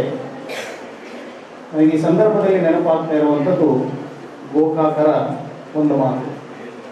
ಸಾಹಿತ್ಯದಲ್ಲಿ ಪ್ರಗತಿ ಅನ್ನುವಂಥ ಒಂದು ವಿಮರ್ಶಾ ಲೇಖನದಲ್ಲಿ ಅವರು ಇದರ ಪ್ರಸ್ತಾಪವನ್ನು ಮಾಡ್ತಾರೆ. ಎರಡು ರೀತಿಯಾದಂತಹ ಹಡಾಳಿಕೆಗಳು ಇವತ್ತಿನ ಸಾಹಿತ್ಯಕ್ಕೆ ಕಾಡುತ್ತಾ ಇದ್ದಾವೆ. ಒಂದು ಏನು ಅಂತಂದರೆ ರಾಜಾಶ್ರಯ ನಮಗೆ ಇಲ್ಲದೇ ಇರೋದು, ಮತ್ತೊಂದು ಮಹಾಕಾವ್ಯ ಪರಂಪರೆ ನಿಂತು ಹೋಗಿರೋದು ಅನ್ನುವಂಥ ಪ್ರಸ್ತಾಪವನ್ನು ಗೋಕಾಕರು ಮಾಡ್ತಾರೆ. ಮತ್ತೆ ಮುಂದುವರೆದ ಅದೇ ಲೇಖನದಲ್ಲಿ ಅವರು ಹೇಳ್ತಾ ಇರುವಂಥದ್ದು ಏನಂದರೆ, ಸ್ವಲ್ಪ ಸಮಾಧಾನಕರವಾದಂಥ ಸಂಗತಿ ಏನಂತಂದರೆ, ಈ ಮಹಾಕಾವ್ಯ ಪರಂಪರೆ ನಿಂತಿದ್ರೂ ಕೂಡ ಆ ಮಹಾಕಾವ್ಯದಲ್ಲಿರುವಂಥ ಎಲ್ಲ ಅಂಶಗಳನ್ನು ಇವತ್ತಿನ ಆಧುನಿಕ ಸಾಹಿತ್ಯ ಏನು ಮಾಡ್ತಾ ಇದೆ ಅಂದರೆ, ಕಾದಂಬರಿಗಳ ಮೂಲಕ, ಕಥೆಗಳ ಮೂಲಕ, ಆತ್ಮಕಥೆಗಳ ಮೂಲಕ, ಪ್ರವಾಸ ಕಥನಗಳ ಮೂಲಕ ಮತ್ತು ಕಾವ್ಯದ ಮೂಲಕ ಅದು ಕಟ್ಟಿಕೊಡ್ತಾ ಇದೆ ಅನ್ನುವಂಥ ಮಾತನ್ನು ಗೋಕಾಕರು ಹೇಳ್ತಾರೆ. ಆ ದೃಷ್ಟಿಯಿಂದ ನೋಡಿದಾಗ ಆನಂದ ಕಂದರ ಕಾವ್ಯದ ವ್ಯಕ್ತಿತ್ವ ಏನಿದೆಯಲ್ಲ, ಅವರ ಒಟ್ಟು ಬದುಕಿನ ಅನೇಕ ಭಾಗಗಳನ್ನು ಪ್ರತಿನಿಧಿಸುವಂಥದ್ದು. ಈ ಕುರಿತಾಗಿ ಈಗಾಗಲೇ ಗಿರಡ್ಡಿ ಸರ್ ಅವರು ಮತ್ತು ರಾಘವೇಂದ್ರ ಪಾಟೀಲ್ ಸರ್ ಅವರು ಹೇಳಿದ್ದಾರೆ. ಆ ಅಂಶಗಳನ್ನೇ ಕೆಲವೊಂದು ಅವುಗಳನ್ನು ಇಟ್ಕೊಂಡು ಕವಿಯ ವ್ಯಕ್ತಿತ್ವದ ನಿರೂಪಣೆಯ ಭಾಗವಾಗಿ ಕವಿತೆಗಳು ಹೇಗೆ ಬಂದಿದ್ದಾವೆ ಅನ್ನುವಂಥದ್ದನ್ನು ನಾನು ಒಂದು 4-5 ಪದ್ಯಗಳ ಮೂಲಕ, ಯಾಕೆಂದರೆ ಅವರು ಬರೆದಂತಹ 267 ಪದ್ಯಗಳಿದ್ದಾವೆ, ಅವೆಲ್ಲವುಗಳನ್ನು ಕೂಡ ವಿಶ್ಲೇಷಣೆ ಮಾಡಲಾಗದೇ ಕಾವ್ಯಕ್ಕೆ ಮಹೋನ್ನತಿಯನ್ನು ಕಲ್ಪಿಸಿಕೊಟ್ಟಂತಹ ಮತ್ತು ಸಾಮಾಜಿಕವಾದಂಥ ಬದುಕಿಗೆ ಆ ಕಾವ್ಯ ಹೇಗೆ ನೆರವಾಗಿದೆ ಅನ್ನುವಂಥ ಅಂಶಗಳನ್ನು ಇಟ್ಕೊಂಡು ನಾನು ಮಾತನಾಡ್ತಾ ಇರುವಂಥದ್ದು. ಆಧುನಿಕ ಕಾವ್ಯದ ಸಂದರ್ಭದಲ್ಲಿ ವೈಯಕ್ತಿಕವಾದವಾದಂಥದ್ದು ಮತ್ತು ವೈಯಕ್ತಿಕವಲ್ಲದಂತಹ ಅಂಶಗಳನ್ನು ನಾವು ಬೇರ್ಪಡಿಸೋದಕ್ಕೆ ಸಾಧ್ಯವಾಗ್ತಾ ಇಲ್ಲ. ಅಂತಹ ಕಾಲಘಟ್ಟದಲ್ಲಿ ಆನಂದ ಕಂದರ ಅಗತ್ಯತೆ ಇದೆ ಅಂತೇಳಿ ನನಗನ್ನಿಸ್ತಾ ಇದೆ. ಕೀಟ್ಸ್ ಒಂದು ಮಾತನ್ನು ಹೇಳ್ತಾನೆ ತನ್ನ ಒಂದು ಪತ್ರದಲ್ಲಿ, ನೆಗೆಟಿವ್ ಕೇಪಬಿಲಿಟಿ ಅನ್ನುವಂತಹ ಒಂದು ತತ್ವವನ್ನು ಅವನು ಪ್ರತಿಪಾದನೆ ಮಾಡ್ತಾನೆ. ಏನು ಈ ತತ್ವ ಹೇಳೋದೇನಂತಂದರೆ, ಇದೊಂದು ನಿರ್ಗುಣವಾದಂತಹ ತತ್ವ ಪ್ರತಿಪಾದನೆ ಮಾಡುವಂಥದ್ದು.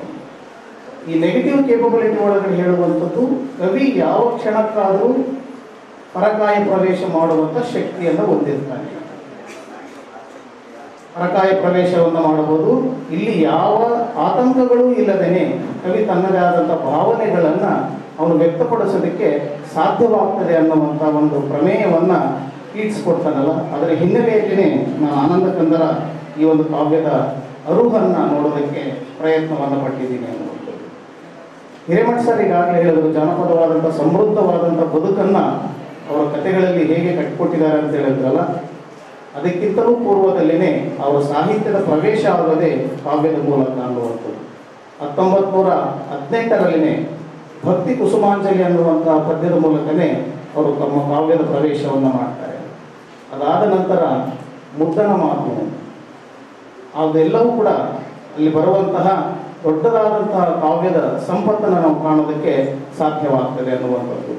ಪ್ರಥಮ ಅವರ ಕವಿತೆ ಪ್ರಕಟವಾದಾಗ ಅವರಿಗೆ ಆದಂಥ ಆನಂದವನ್ನು ಕೂಡ ಆನಂದ ಕಂದರು ಒಂದು ಕಡೆ ದಾಖಲಿಸ್ತಾರೆ.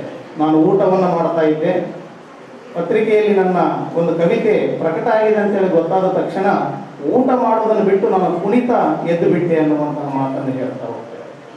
ಅಂದರೆ ಒಬ್ಬ ಕವಿಗೆ ಸಿಕ್ಕಂತಹ ಆ ಪ್ರೋತ್ಸಾಹ ಏನಿದೆಯಲ್ಲ, ಅದು ಎಷ್ಟು ದೊಡ್ಡದಾದಂಥ ಕಾವ್ಯ ಪರಂಪರೆಯನ್ನು ಪ್ರತಿನಿಧಿಸ್ತಾ ಹೋಯಿತು ಅನ್ನುವಂಥದ್ದನ್ನು ನಾವು ಇವತ್ತು ಮತ್ತೆ ಓದಬೇಕಾದಂಥ ಸಂದರ್ಭ. ಆಗಲೇ ಗಿರಡ್ಡಿ ಸರ್ ಹೇಳಿದ್ರು, ರಿನೈಸಾನ್ಸ್ ಅನ್ನುವಂಥ ಪದವನ್ನು ಅವರು ಹೇಳಿದರು. ನವೋದಯದ ಸಂದರ್ಭದಲ್ಲಿ ಪ್ರತಿಯೊಬ್ಬ ಸಾಹಿತಿಗೂ ಬಹಳ ಮುಖ್ಯವಾಗಿ ಕಾಡಿದಂಥದ್ದು ಈ ಅಂಶ. ಆನಂದ ಕಂದರಿಗೂ ಕೂಡ, ಬೆಟಗೆರೆ ಕೃಷ್ಣ ಶರ್ಮರವರಿಗೂ ಕೂಡ ಈ ನವೋದಯದ ಎಲ್ಲ ಲಕ್ಷಣಗಳಲ್ಲಿ ಕೂಡ ಅವರು ಕೆಲಸವನ್ನು ಮಾಡಿದಂಥದ್ದು. ಆದರೆ ಬಹಳ ಮುಖ್ಯವಾಗಿ ತೊಡಗಿಸಿಕೊಂಡಂಥದ್ದು ಏನಂದರೆ, ಜಾನಪದದ ಎಲ್ಲ ಲಯಗಳನ್ನು, ಎಲ್ಲ ಗೀತೆಗಳನ್ನು, ಅದರಲ್ಲಿರುವಂತಹ ಬದುಕಿನ ಅಂತರ್ಸತ್ವವನ್ನು ಅವರು ಕಾವ್ಯದಲ್ಲಿ ಪ್ರತಿನಿಧಿಸಿದಂಥ ಕೆಲಸವನ್ನು ಮಾಡಿದರು. ಮನೆಯ ವಾತಾವರಣದ ದೃಷ್ಟಿಯಿಂದ ನೋಡಿದಾಗ ಅವರ ಮೇಲೆ ತುಂಬ ಪ್ರಭಾವ ಬೀರಿದಂಥದ್ದು ದಾಸರ ಕೀರ್ತನೆಗಳು. ತಾಯಿ ಹಾಡ್ತಾ ಇದ್ದಂತಹ ಭಕ್ತಿಗೀತೆಗಳ ಪ್ರಭಾವವನ್ನು ಅವರು ತುಂಬಾ ಪಡೆದಂಥದ್ದನ್ನು ಅವರು ಇಡೀ ಕಾವ್ಯಗಳಲ್ಲಿ ಕಾಣ್ತಾ ಹೋಗ್ತೇವೆ. ಇನ್ನೊಂದು ಕಡೆ ಅವರೇ ಹೇಳಿಕೊಳ್ಳುವಂಥದ್ದು ಏನಂದರೆ, ಈ ಹಳ್ಳಿ ಜನರು ತಮ್ಮ ಬೇಸರವನ್ನು ಕಳೆಯೋದಕ್ಕೆ ಮತ್ತು ಬಿಡುವಿನ ವೇಳೆಯನ್ನು ಕಳೆಯೋದಕ್ಕೆ ಏನು ಮಾಡ್ತಾ ಇದ್ದಾರೆ ಅಂದರೆ ಕಟ್ಟೆ ಮೇಲೆ ಕೂತು ಈ ಗೊಂದಲಿಗರನ್ನು, ಜೋಗತಿಯರನ್ನು, ಈ ಹಕ್ಕಿಪಿಕ್ಕಿಯವರನ್ನು ಇಂಥವರನ್ನೆಲ್ಲರನ್ನು ಕೂಡ ಕರೆಸಿಬಿಟ್ಟು ಅನೇಕ ಆಟಗಳನ್ನು ಆಡಿಸ್ತಾ ಇದ್ದರು. ನನ್ನ ಬಾಲ್ಯ ಎಷ್ಟು ಸಮೃದ್ಧವಾಗಿತ್ತು ಅಂತಂದರೆ ಈ ರೂಪಸಿಂಗ ನಾಟಕ ಆಗಿರ್ಬೋದು, ಸಂಗ್ಯಾಬಾಳೆ ಆಗಿರ್ಬೋದು, ಅಟ್ಲೆಮಟ್ಟಿ ಕಾಶಿಬಾಯಿ ಆಗಿರ್ಬೋದು, ಇಂಥ ಅನೇಕ ಜನಪದದ ಪ್ರಕಾರಗಳೇನಿದಾವಲ್ಲ ಇವೆಲ್ಲವುಗಳಿಂದ ನಾನು ವಂಚಿತನಾಗಲಿಲ್ಲ ಅಂತ ಹೇಳ್ತಾರೆ. ಆ ಬಾಲ್ಯದಲ್ಲಿ ನನ್ನನ್ನು ತುಂಬ ಬೆಳೆಸಿದಂಥದ್ದು ಏನಂದರೆ ಈ ಜನಪದ ಕಲೆಗಳು, ಇಲ್ಲಿರುವಂತಹ ಡೊಂಬರಾಗಿರ್ಬೋದು, ಗೊಂದಲಿಗರಾಗಿರ್ಬೋದು, ಜೋಗತಿಯರಾಗಿರ್ಬೋದು, ಇವರೆಲ್ಲರ ಸಾಮೀಪ್ಯ ಮತ್ತು ಅವರ ಗೇಯತೆಗಳು ಇವರ ಕಾವ್ಯದ ಮೇಲೆ ತುಂಬ ಪ್ರಭಾವ ಬೀರಿರುವಂಥದ್ದನ್ನು ನಾವು ಕಾಣ್ತಾ ಹೋಗ್ತೇವೆ ಅನ್ನೋದು. ಆ ದೃಷ್ಟಿಯಿಂದ ಅವರ ಕವಿತೆಗಳನ್ನು ನೋಡೋ ಕಾಲಕ್ಕೆ ನಮಗೆ ವಿಶಿಷ್ಟವಾದಂತಹ ಕವಿತೆಯ ಸಾಲುಗಳು ಕೂಡ ಕಾಣಿಸ್ತವೆ ಅನ್ನುವಂಥದ್ದು. ರಿನೈಸೆನ್ಸ್ ಒಳಗಡೆ ನಮಗೆ ಕಂಡುಬರುವಂಥ ಬಹಳ ಮುಖ್ಯವಾದಂತಹ ಲಕ್ಷಣ ಅಂತಂದರೆ ರಾಷ್ಟ್ರೀಯತೆ ಅನ್ನುವಂಥದ್ದು. ನಾಡನುಡಿಯ ಬಗ್ಗೆ ಅವರಿಗಿದ್ದಂಥ ಅಪಾರವಾದಂತಹ ಪ್ರೀತಿ, ಅದರ ಜೊತೆಗೆ ಇಲ್ಲಿ ಬರುವಂಥ ಮತ್ತೊಂದು ಮುಖ್ಯವಾದಂಥ ಅಂಶ ಅಂತಂದರೆ ಬೆಟಗೆರೆ ಕೃಷ್ಣ ಶರ್ಮರವರಲ್ಲಿ ಈ ತಾಯ್ತನ ಅನ್ನೋದು. ಅವರ ಎಲ್ಲ ಪದ್ಯಗಳನ್ನು ಕೂಡ ನೀವು ಒಂದು ಸರ್ತಿ ಪರಿಶೀಲನೆ ಮಾಡಿ ನೋಡಿದ್ರೆ ಗೊತ್ತಾಗುತ್ತೆ ನಿಮಗೆ. ಅವರು ಹೆಣ್ಣಾಗಿಯೇ ಕವಿತೆಗಳನ್ನು ಬರೆಯೋದು. ಎಲ್ಲಿಯೂ ಕೂಡ ಗಂಡಿನ ಜಾಗದಲ್ಲಿ ನಿಂತು ಅವರ ಕವಿತೆಗಳನ್ನು ರಚನೆ ಮಾಡಿದಂಥದ್ದು ಕಾಣಲ್ಲ. ಹೆಣ್ಣುತನವನ್ನು ತಾವೇ ಅನುಭವಿಸ್ತಾನೆ ಹೆಣ್ಣಿನ ಪರವಾದಂಥ ಅನೇಕ ಕವಿತೆಗಳನ್ನು ಅವರ ಒಟ್ಟು ಕಾವ್ಯ ಸಂದರ್ಭದಲ್ಲಿ ನಾವು ಕಾಣೋದಕ್ಕೆ ಸಾಧ್ಯವಾಗ್ತದೆ. ಇದು ಸಾಧ್ಯವಾಗಿದ್ದವರಿಗೆ ಯಾಕೆ ಅಂತಂದರೆ ಅವರು ತಾಯಿಯನ್ನು ಮತ್ತು ಕನ್ನಡತನವನ್ನು ತುಂಬ ಪ್ರೀತಿ ಮಾಡಿದ್ರು. ಕನ್ನಡತನವನ್ನು ಅವ್ರು ಹೇಳ್ತಾರೆ, ಈ ನಾಡಿನ ಬಗ್ಗೆ ಹೇಳುವಂಥದ್ದು ಕನ್ನಡ ನಾಡಿನ ಹಾಡನ್ನು ಬರೆಯುವುದಕ್ಕೆ ಸಾಲದು ಮುಗಿದು. ಈ ಹಾಡುಗಳನ್ನು ಬರೆಯಕ್ಕೆ ಕನ್ನಡ ನಾಡ ಬಗ್ಗೆ ಹೇಳೋದಕ್ಕೆ ಈ ಮುಗಿಲೇ ನನಗೆ ಸಾಲ್ತಾ ಇಲ್ಲ ಅನ್ನುವಂತಹ ಮಾತನ್ನು ಹೇಳುವಂಥದ್ದು. ಹಾಗೆ ಆಡಿದಂತೆ ಏನಿದು ಈ ಕನ್ನಡ ನುಡಿಯು, ಇಂತಹ ಅನೇಕ ಪದ್ಯಗಳನ್ನು ಹೇಳ್ತಾ ಹೋಗ್ತಾರೆ. ಅಷ್ಟಕ್ಕೆ ಅಲ್ಲ, ಅದನ್ನು ಕೆಲವೊಂದು ಕಡೆ ಅವರು ವ್ಯಥೆಯನ್ನು ಕೂಡ ಪಡ್ತಾರೆ. ಏನಾಗ್ತಾ ಇದೆ ಈ ನಾಡಿನಲ್ಲಿ ಅನ್ನುವಂತಹ ಮಾತನ್ನು ಕೂಡ ಹೇಳ್ತಾರೆ. ನನ್ನ ಕನ್ನಡಿಯೊಲಿಗ ಕನ್ನಡ ನಾಡು ಭಿನ್ನ ಭಿನ್ನವಾಗಿ ಬಿದ್ದಿಹುದು ನೋಡು, ಅದರಲ್ಲಿ ನೋಡಿದರೆ ನಮ್ಮ ಪಡಿನಗಳನ್ನು ಎದೆಯು ದಡದಡಿಸುವುದು ಕಂಡು ವಿಕೃತಿಯನ್ನು. ಈ ನಾಡು ಆಗ್ತಾ ಇರುವಂತಹ ಈಗ ಆಗ್ತಾ ಇರುವಂಥ ಅನೇಕ ವಿದ್ಯಮಾನಗಳನ್ನು ಅವರು ಆ ರೀತಿಯಾಗಿ ಬೇಸರದಿಂದಲೇ ಹೇಳ್ತಾ ಹೋಗುವಂಥದ್ದು. ಅದಕ್ಕೆ ಅವರು ಬೇಡಿಕೊಳ್ತಾರೆ, ವಿದ್ಯಾರಣ್ಯರು ಮತ್ತೆ ಹುಟ್ಟಿ ಬರಲಿ. ಆ ವಿಜಯನಗರ ಸಾಮ್ರಾಜ್ಯವನ್ನು ನೆನೆಸ್ಕೊಳ್ತಾರೆ. ಆ ದಿನಗಳು ನಮಗೆ ಮತ್ತೆ ಬರಲಿ ಅನ್ನುವಂತಹ ಕಾರಣಕ್ಕಾಗಿಯೇ ಹೇಳುವಂಥದ್ದು. ಹಿಂದೆ ಗೌತಮನು ಹೆಂಡತಿಗೈದ ತಪ್ಪಿತಕ್ಕೆ ನೊಂದು ಕಲ್ಲಾಗಿ ಬೀಳೆಂದು ಶಪಿಸಿದನಂತೆ, ಘನತೆ ಒಡೆದಿಹ ನಿನ್ನ ನೋಟದಲ್ಲಿ ಕಲ್ಲನ್ನು ಕನಕವನ್ನು ಮಾಡಿದ ಮಹಾಮಹಿಮನು. ಎರಡನ್ನೂ ಮಾಡಿದೀಯ ನೀನು, ಕಲ್ಲನ್ನು ಮಾಡಿದೀಯ ಮತ್ತು ಕನಕವನ್ನು ಕೊಟ್ಟಿದೀಯ. ಇಂತಹ ಮಹಾಮಹಿಮ ನೀನೆಂದು ಕಲ್ಲಾದೆ ಏಕೆ? ಯಾರದು ಶಾಪವಿರುವುದೋ ಅಲ್ಲದೆ ನನ್ನ ಕಣ್ಗಳ ಪಾಪವಿರುವುದು. ಅದು ಯಾವುದೋ ಶಾಪ ಅಥವಾ ನನ್ನ ಕಣ್ಣಿನ ಶಾಪನು ಅನ್ನುವಂತಹ ವ್ಯಥೆಯನ್ನು ಕೂಡ ನಾಡಿನ ಸಂದರ್ಭದಲ್ಲಿ ಅವರು ಮಾಡ್ತಾ ಹೋಗುವಂಥದ್ದು. ಈ ನಾಡಿನ ಇಲ್ಲಿ ನಡೀತಾ ಇರುವಂತಹ ಅದು ಏಕೀಕರಣದ್ದಾಗಿರ್ಬೋದು, ಅಲ್ಲಿ ನಡೀತಾ ಇರುವಂಥ ನಾಡನುಡಿಯ ಸೇವೆ ಆಗಿರ್ಬೋದು, ಇವೆಲ್ಲವುಗಳನ್ನು ಕೂಡ ಅವರ ಕವಿತೆಗಳು ಅತ್ಯಂತ ಸಮರ್ಥವಾದಂಥ ರೀತಿಯಲ್ಲಿ ಪ್ರತಿನಿಧಿಸ್ತವೆ ಅನ್ನುವಂಥದ್ದು. ಇನ್ನೊಂದು ಅವರ ಅತ್ಯುತ್ತಮವಾದಂಥ ಒಂದು ಪದ್ಯ ಸಂಕಲನ ಅಂತೇಳಿ ನನಗನ್ನಿಸ್ತಾ ಇರೋದು ಮುದ್ದನ ಮಾತು ಅಂತೇಳಿ. ಇದರ ಬಗ್ಗೆ ಗಿರಟಿ ಸರ್ ಪ್ರಸ್ತಾಪ ಮಾಡೋದು. ಬಹುಶಃ ನಮ್ಮ ಎಲ್ಲರ ಬಾಲ್ಯದಲ್ಲಿ ಕೂಡ ಒಂದು ರೋಚಕತೆ ಇರ್ತದೆ, ಒಂದು ಹುಡುಗಾಟಿಕೆ ಇರ್ತದೆ ಮತ್ತು ಅದ್ಭುತವಾದಂಥ ಅನುಭವಗಳಿರ್ತವೆ. ನೀವು ಯಾವುದೇ ಒಬ್ಬ ಲೇಖಕನ ಆತ್ಮಕಥೆಯನ್ನು ತೆಗೆದುಕೊಂಡು ನೋಡ್ರಿ, ಎಲ್ಲಿವರೆಗೂ ಪ್ರಾಮಾಣಿಕವಾಗಿ ನಾವು ದಾಖಲಿಸಕ್ಕೆ ಸಾಧ್ಯ ಇದೆ ಅಂತಂದರೆ ನಮ್ಮ ಬಾಲ್ಯದವರೆಗೆ ಮಾತ್ರ.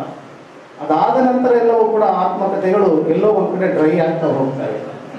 ಇಲ್ಲಿ ಆನಂದಕಂದರು ಮಾಡುವಂತಹ ತಮ್ಮ ಬಾಲ್ಯದ ಎಷ್ಟು ರಸಗಳಿಗೆಗಳನ್ನು, ಅದರಲ್ಲಿ ಮುಖ್ಯವಾಗಿ ಅಕ್ಕನೊಂದಿಗೆ ಜಗಳಾಡಿದ್ದು, ತಾಯಿಯೊಂದಿಗೆ ಮುದ್ದಾಡಿದ್ದು, ಅವೆಲ್ಲವುಗಳನ್ನು ಓದ್ತಾ ಹೋದರೆ ನಮಗನಿಸುತ್ತೆ ಬಹುಶಃ ನಮ್ಮ ಬಾಲ್ಯವನ್ನು ಮತ್ತೆ ನಮಗೆ ದೊರಕಿಸಿಕೊಟ್ಟಂಥ ಅನುಭವವನ್ನು ಈ ಕಾವ್ಯ ಸಂಕಲನ ಕೊಡುತ್ತೆ. ಎಲ್ಲೋ ಒಂದು ಕಡೆ ತಾಯಿ ಬಗ್ಗೆ ಬರೆದಿರೋದನ್ನು ನಾವು ಕಾಣಬಹುದು. ಆದರೆ ಇಡಿಯಾಗಿ ಶಿಶುವಾಗಿ ಒಂದು ಪದ್ಯಗೀತೆಗಳನ್ನು ಬರೆದಂತಹ ರೀತಿ ಇದೆಯಲ್ಲ, ಬಹುಶಃ ನನಗೆ ಈ ಕಾರಣಕ್ಕಾಗಿ ರಾಘವೇಂದ್ರ ಪಾಟೀಲ್ ಸರ್ಗೆ ನನ್ನ ಕೃತಜ್ಞತೆಗಳನ್ನು ಸಲ್ಲಿಸ್ತೀನಿ. ಆನಂದ ಕಂದರನ್ನು ನಾವು ನೋಡಿದ ದೃಷ್ಟಿಕೋನ ಬೇರೆ ಇತ್ತು, ಆದರೆ ಈ ಸಂದರ್ಭದಲ್ಲಿ ಮತ್ತೆ ಅದನ್ನು ಓದೋದಕ್ಕೆ ಹಚ್ಚಿದ ಕಾರಣಕ್ಕಾಗಿ ನನಗೆ ಈ ಶಿಶುಗೀತೆಗಳ ಮೂಲಕವೂ ಕೂಡ ಆನಂದ ಕಂದರ ಭಿನ್ನವಾದಂಥ ಬದುಕನ್ನು ನಾವು ಕಟ್ಟಿಕೊಡೋದಕ್ಕೆ ಸಾಧ್ಯವಿದೆ ಅನ್ನುವಂಥದ್ದು. ನೋಡಿ, ಅಕ್ಕ ಮತ್ತು ತಮ್ಮರ ಜಗಳವನ್ನು ಅವರು ಆ ಪದ್ಯದಲ್ಲಿ ಹೇಳ್ತಾರೆ. ಕರೆದುಕೊಳ್ಳುವುದಿಲ್ಲ ನಡೆ ನಿನ್ನನ್ನು ಆಟಕ್ಕೆ. ಆ ಜಗಳ ಆಡ್ತಿರೋ ಕಾಲಕ್ಕೆ ಆಟಕ್ಕೆ ನಿನ್ನನ್ನು ಕರ್ಕೊಳ್ಳೋದಿಲ್ಲ ನಡಿ ಅಂತೇಳಿ ಅಕ್ಕ ಅಂದಾಗ, ಬಿರುನುಡಿಗಳಿಗೆ ಎಂದಿದ್ದು ಅಕ್ಕ ಹೇಳಿದೆ ನನಗೆ, ಅಕ್ಕನಿಗೆ, ಕರೆದುಕೊಳ್ಳದಿರೆ ನಿನ್ನೆಲ್ಲ ಆಟವನ್ನು ಮುರಿದು ಬಿಡುವೆನು. ನನ್ನನ್ನೇನಾದ್ರೂ ಆಟಕ್ಕೆ ಕರ್ಕೊಳ್ಳಿಲ್ಲ ಅಂದ್ರೆ ನಿನ್ನೆಲ್ಲ ಆಟವನ್ನು ನಾನು ಮುರಿದಾಕ್ತೀನಿ ನೋಡು ಅಂತೇಳಿ ಅಕ್ಕನಿಗೆ ಹೇಳಿದೆ ನಾನು. ಅಷ್ಟೇ ಅಲ್ಲ, ಈ ಅಕ್ಕ ತಾಯಿಯ ಪ್ರೀತಿಯನ್ನು ಪಡೆಯೋ ಕಾಲಕ್ಕೆ ಮಾಡುವಂಥದ್ದನ್ನು ಇವರು ವಿರೋಧಿಸ್ತಾರೆ. ನನಗೇ ಸಿಗಬೇಕದು. ತಾಯಿಯ ಮಡಿಲು ಹೇಗಿದೆ ಅಂತಂದರೆ ಆಕೆಯ ತೊಡೆಗಳು, ಆಕೆಯಲ್ಲಿರುವಂಥ ಪ್ರೀತಿ, ಆ ಸ್ಪರ್ಶವೆಲ್ಲವೂ ಕೂಡ ಅದರೊಳಗಡೆ ಎಲುಬುಗಳೇ ಇಲ್ಲ. ಅಷ್ಟು ಮೃದುವಾದಂತಹ ತಾಯಿಯ ಮಡಿಲನ್ನು ಕವಿ ಕಲ್ಪಿಸಿಕೊಳ್ತಾ ಇರುವಂಥದ್ದು. ಹೇಳ್ತಾನೆ, ನಿದ್ದೆ ಅನ್ನುವಂಥ ಒಂದು ಪದ್ಯ ಇದೆ. ಅಮ್ಮ ಎಂಥವಳೆ ನೀನು, ನಿನ್ನ ತೊಡೆ ಮಡಿಲಲ್ಲಿ ಮಲಗಿರಲು ನಾನು, ನನ್ನೆಯವು ಹಾಯಾಗಿ ನಿದ್ದೆ ಹೋಗುವೆನು. ನಿನ್ನ ತೊಡೆಯಲ್ಲಿ ಮಲಗ ಕಾಲಕ್ಕೆ ನನಗೆ ಎಂಥ ಹಾಯಾಗಿ ನಿದ್ದೆ ಬರ್ತಾ ಇತ್ತು, ನಿದ್ದೆಯಲ್ಲಿರೆ ನಾನು ಮಲಗಿಸುವೆ ಕೆಳಗೆ.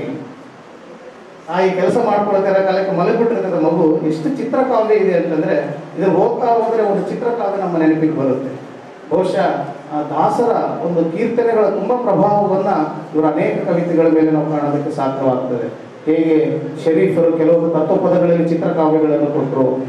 ಪುರಂದರದಾಸರದೇ ಒಂದಿದೆ, ಕದವ ಮುಚ್ಚಿದಳು ದಯಾಳಿ ಮೂಳಿ ಚಿಲಕವಲ್ಲಾಡುತ್ತಿದೆ ನೋಡಿದಿರಾ. ಕದವ ಮುಚ್ಚಿದಳು ಗಯಾಳಿ ಮೂಳಿ ಚಿಲಕವಲ್ಲಾಡುತ್ತಿದೆ ನೋಡಿದಿರಾ.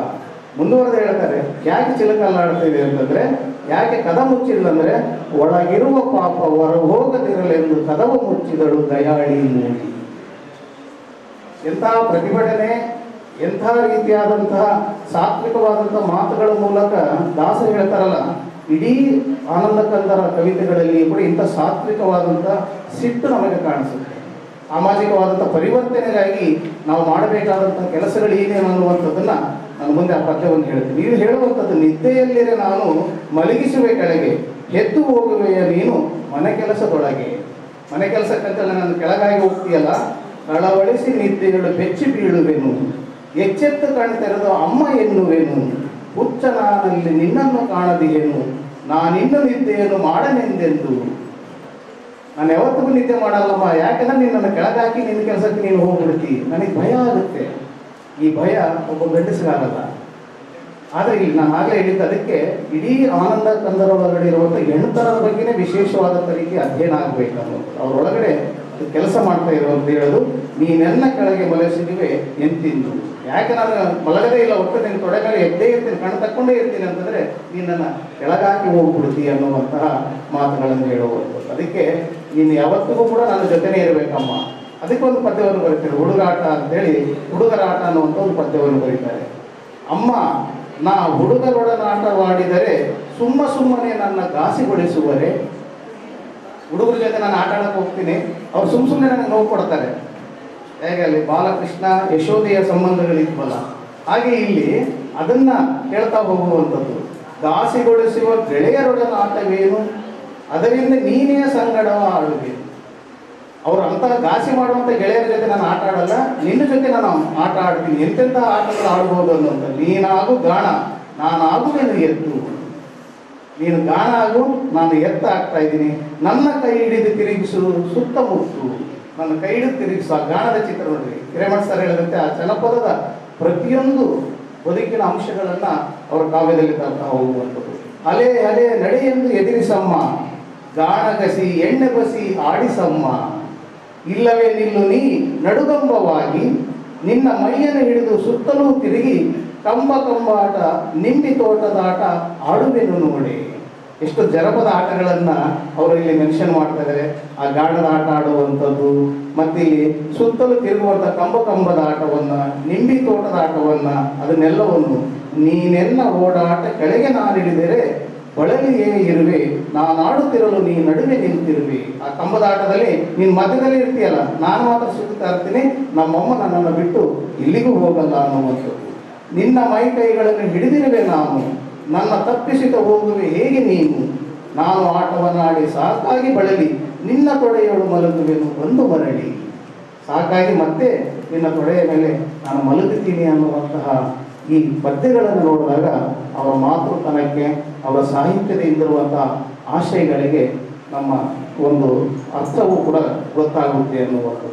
ಮತ್ತು ಜೊತೆಗೆ ಹೆಣ್ಣಾಗಿ ಇಲ್ಲಿ ಮಗುವಾಗಿ ಒಂದು ಹೆಣ್ಣುತನವನ್ನು ಅನುಭವಿಸೋದಕ್ಕೂ, ಒಬ್ಬ ಗಂಡನಾದ ನಂತರವೂ ಕೂಡ ಪ್ರೇಮಿಯನ್ನು ಪ್ರೀತಿಸುವಂತಹ ಹೆಣ್ಣುತನವನ್ನು ಕೂಡ ಇಲ್ಲಿ ಆನಂದ ಕಂದ್ರ ಅನುಭವಿಸಿದಂಥದ್ದನ್ನು ನಾವು ಕಾಣ್ತಾ ಹೋಗ್ತೇವೆ. ಇಲ್ಲಿ ಕತ್ತಲು ಕವಿದೆ ಕಿರುಮನೆಯಲ್ಲಿ ಸುಮ್ಮನೆ ಕುಳಿತಿರೆ ಹೊರಗೆ ಇರದಿರೆ ನಾನು ಹಾಗೆಯೇ ಹೊರಟು ಬಿಡಬಹುದೇ. ಎಂಥ ಆತಂಕವನ್ನು ಒಂದು ಹೆಣ್ಣಾಗಿ ಅನುಭವಿಸೋದಂತಂದ್ರೆ, ಹೌದು ನಾನು ಒಳಗಡೆ ಕುಂತಾಗ ಗಂಡ ಬಂದು ಇಲ್ಲ ಬಿಡು ನಾನು ಅಂತೇಳಿ ಹಂಗೆ ಹೋಗ್ಬಿಟ್ರೆ, ಅದಕ್ಕೆ ಆ ಒಂದು ಆತಂಕ. ಹಗಲು ഇരുಳು ನಗುವ ಬೆಳಕದು ಜಗಿಸುತ್ತಿರುವುದಲ್ಲಿ ಬಿಗಿದು ಕಂಗಳ ಮುಗಿಸುವ ಕತ್ತಲೆಗೆ ನೆಲೆಯಲ್ಲಿಲ್ಲ. ಅಲ್ಲಿ ಬಂದರೆ ಚೆನ್ನ ಇಲ್ಲಿ ಬಂದರೆ ಚೆನ್ನ ಅವನೊಳೆ ನಿಲ್ಲಿಸುವೆನು ಕಣ್ಣ. ಅವನಲ್ಲಿನೇ ನನ್ನ ಕಣ್ಣನ್ನ ನಿಲ್ಲಿಸುವನು ಕಣ್ಣ, ನಿಲ್ಲಿಸುವೆ ನೀ ಕಣ್ಣ, ನಾಥಗೆ ಸಲ್ಲಿಸುವೆ ನನ್ನನ್ನ.